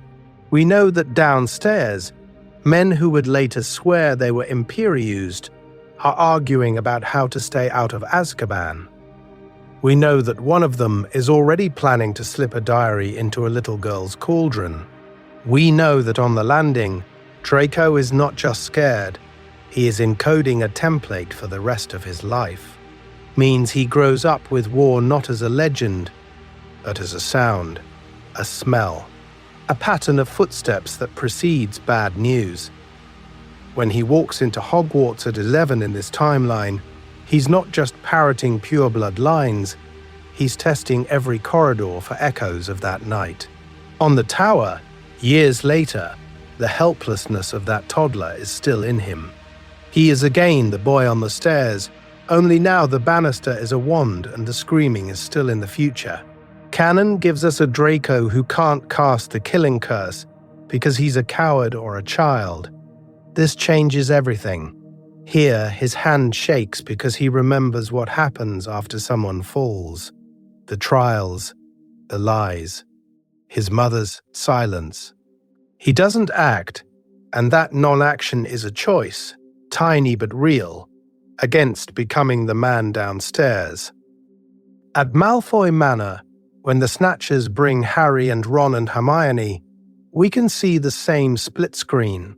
In one frame, the toddler gripping polished wood while Death Eaters debate their next move. In the other, the teenager hesitating just long enough, misidentifying Harry just clearly enough, that the prisoners have a chance. It isn't heroic in the Gryffindor sense, but because he remembers the First War, he refuses, in these narrow, shaky ways, to fully power the second. And then, years later, there's another staircase, not carved stone, but the plain, safe steps of a newer house. Scorpius Malfoy sitting halfway down, eavesdropping in the timeless tradition of anxious children. Only this time, when he hears his parents' low voices about the past, his father calls him down instead of pretending he isn't there. Draco does what Lucius never did. He names the screams. He says, "I was there. I was afraid. I made terrible choices. I also stopped. Sometimes." This isn't a story about redemption washing everything clean. It's about a man choosing to be honest where his father chose to be silent. That night at Malfoy Manor held two destinies in its walls. Harry's, as the boy who lived through something he can't remember. Draco's, as the boy who remembered what he couldn't control. One becomes a symbol dragged toward sacrifice. The other becomes a witness dragged toward complicity. Both are children shaped by the same war in different directions. So when we revisit that toddler on the stairs, we're not just indulging in tragic backstory. We're asking, what if the most important resistance in this timeline isn't shouted in a great hall, but whispered in a hallway decades later to a single child? What if the boy who remembered grows up to protect his son not by hiding the past, but by refusing to repeat it? Hold that image of the boy on the stairs in your mind as we step back from the duel scenes and detention slips, and reconsider Draco's place in the Harry Potter story. If we shift the camera to him, even for a moment, what else in this war-torn timeline starts to look different? What that tells us about ourselves. So what does it mean, really, to hold that image of Draco on the stairs and let the camera stay on him? What if this whole alternate timeline has been less about fixing a character and more about holding our gaze where canon usually cuts away? Because when you zoom out, his arc in this what if is brutally simple. He starts as a war-haunted toddler in Malfoy Manor, a child who knows the shape of the Dark Mark before he knows his own letters. He grows up listening at doors while Lucius hisses about imperious defenses and ministry trials, watching his mother flinch at every owl. That boy walks into Hogwarts already carrying the screams from the First War. And he walks out, years later, not a hero, not a monster, but a young man who refuses, imperfectly, haltingly, to become the precise weapon his upbringing intended. Means he bends, he compromises, he hurts people. But he also, at crucial moments, does not break the way Voldemort's side needs him to. This isn't a story about a single memory turning Draco into a misunderstood saint. This changes everything precisely because it doesn't let him off the hook. Clear memories of the First Wizarding War don't erase his sneers on the Hogwarts Express, or the cruelty he uses as armor in the corridors. They explain them. They show us how fear and love and class anxiety and trauma braid together into something that, from the outside, just looks like a spoiled bully with good hair and terrible priorities. So, let's explore what that says about us. Most of us aren't growing up in a manor full of cursed artifacts, but we are inheriting histories we didn't choose. Family stories, national myths, cultural scripts about who is our kind of people and who isn't. Maybe your grandfather never talks about the war he fought in. Maybe your parents have rules about who you can date or what you can study because of how they grew up.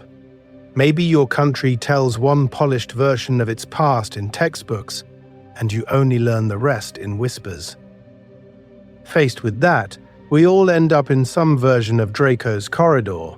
Do we repeat the pattern, deny it, or try to transform it? He spends years parroting Malfoy talking points, because that feels safer than questioning them. He also hides his nightmares because admitting fear is more dangerous in that house than brandishing cruelty. But because he remembers the worst of what Death Eaters did, when the Second War comes, he can't quite make himself be as ruthless as his father was. The memory injures him. It also restrains him. That's the quiet moral of this timeline. Remembering hurts. Remembering is messy.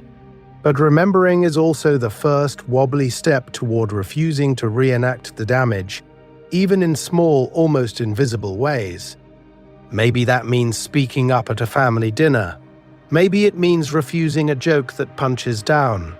Maybe it means choosing a different career, a different neighborhood, a different way to raise your own children.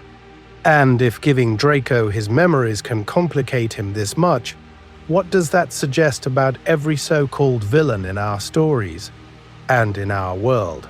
What might change if, before we decided who they were forever, we asked, what do they remember that we don't, and what were they never allowed to forget? If you want more what-if wars and wounds, and if giving Draco his memories can complicate him this much, what does that suggest about every so-called villain in our stories and in our world? What might change if, before we decided who they were forever, we asked, what do they remember that we don't, and what were they never allowed to forget? Sitting with that question for this long is not easy. This isn't a story about neat redemption arcs or a clever twist on house rivalries. It's dense. It's uncomfortable. It asks you to stay in a room with an 11-year-old who remembers screams, the dark mark hanging over his childhood home, and the way adults laughed after the Cruciatus curse stopped. The fact that you're still here means you were willing to hold that weight with him for a while.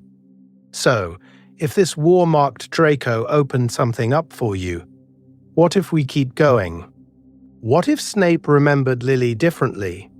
Not as an untouchable saint he failed once, but as a complicated girl who sometimes chose James, sometimes chose him, and sometimes chose herself.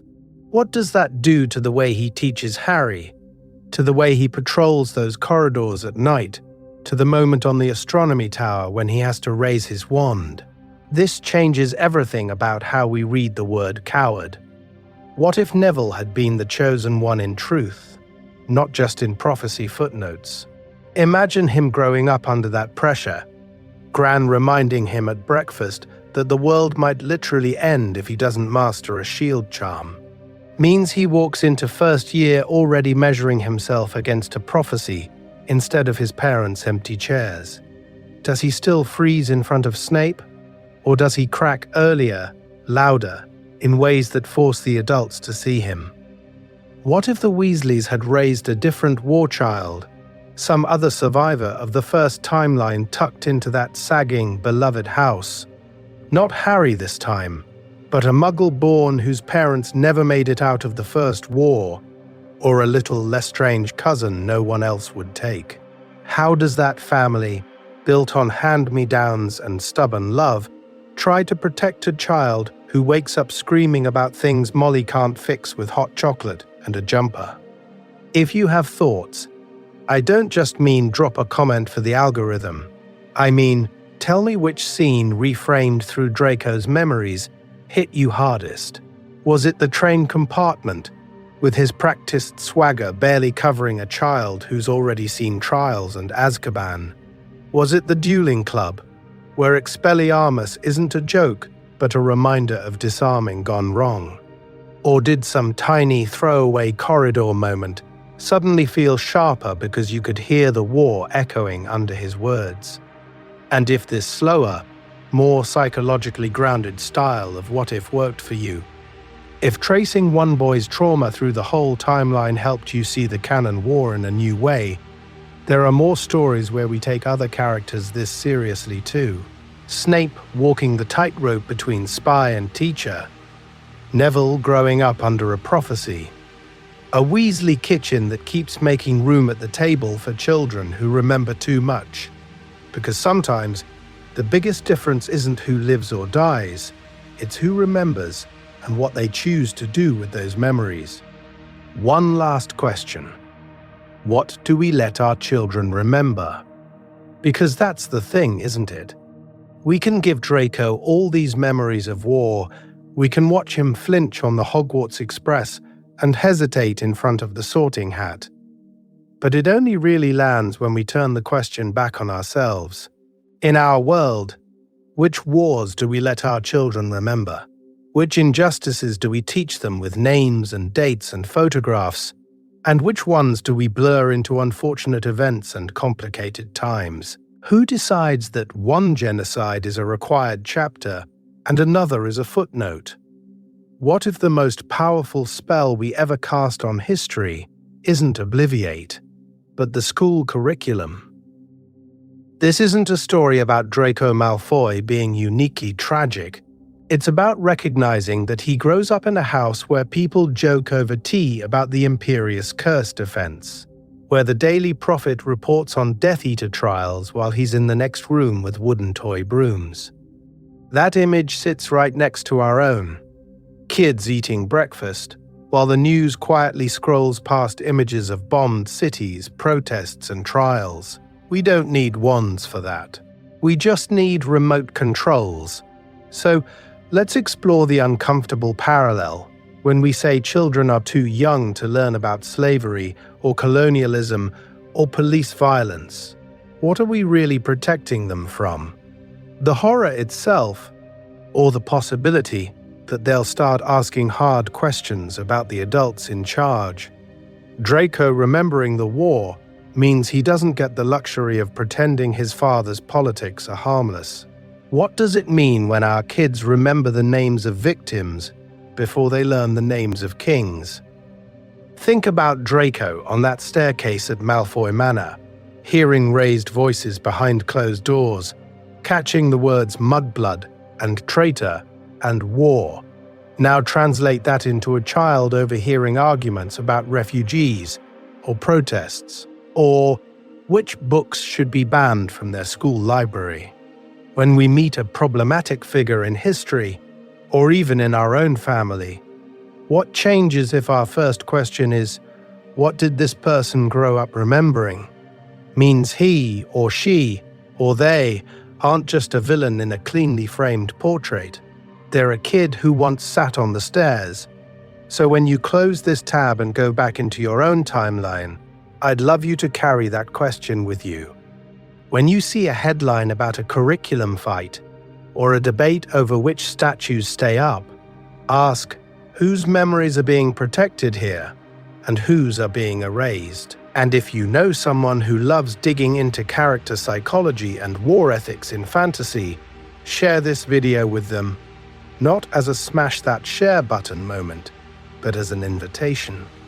An invitation to keep the conversation going at their own kitchen table. Because in the end, the wizarding world isn't just made of spells and prophecies. It's made of children on staircases listening to the adults decide what kind of world they'll grow up in. And if this is what one altered memory does to Draco Malfoy, what happens when we start changing who remembers what, all across the wizarding world?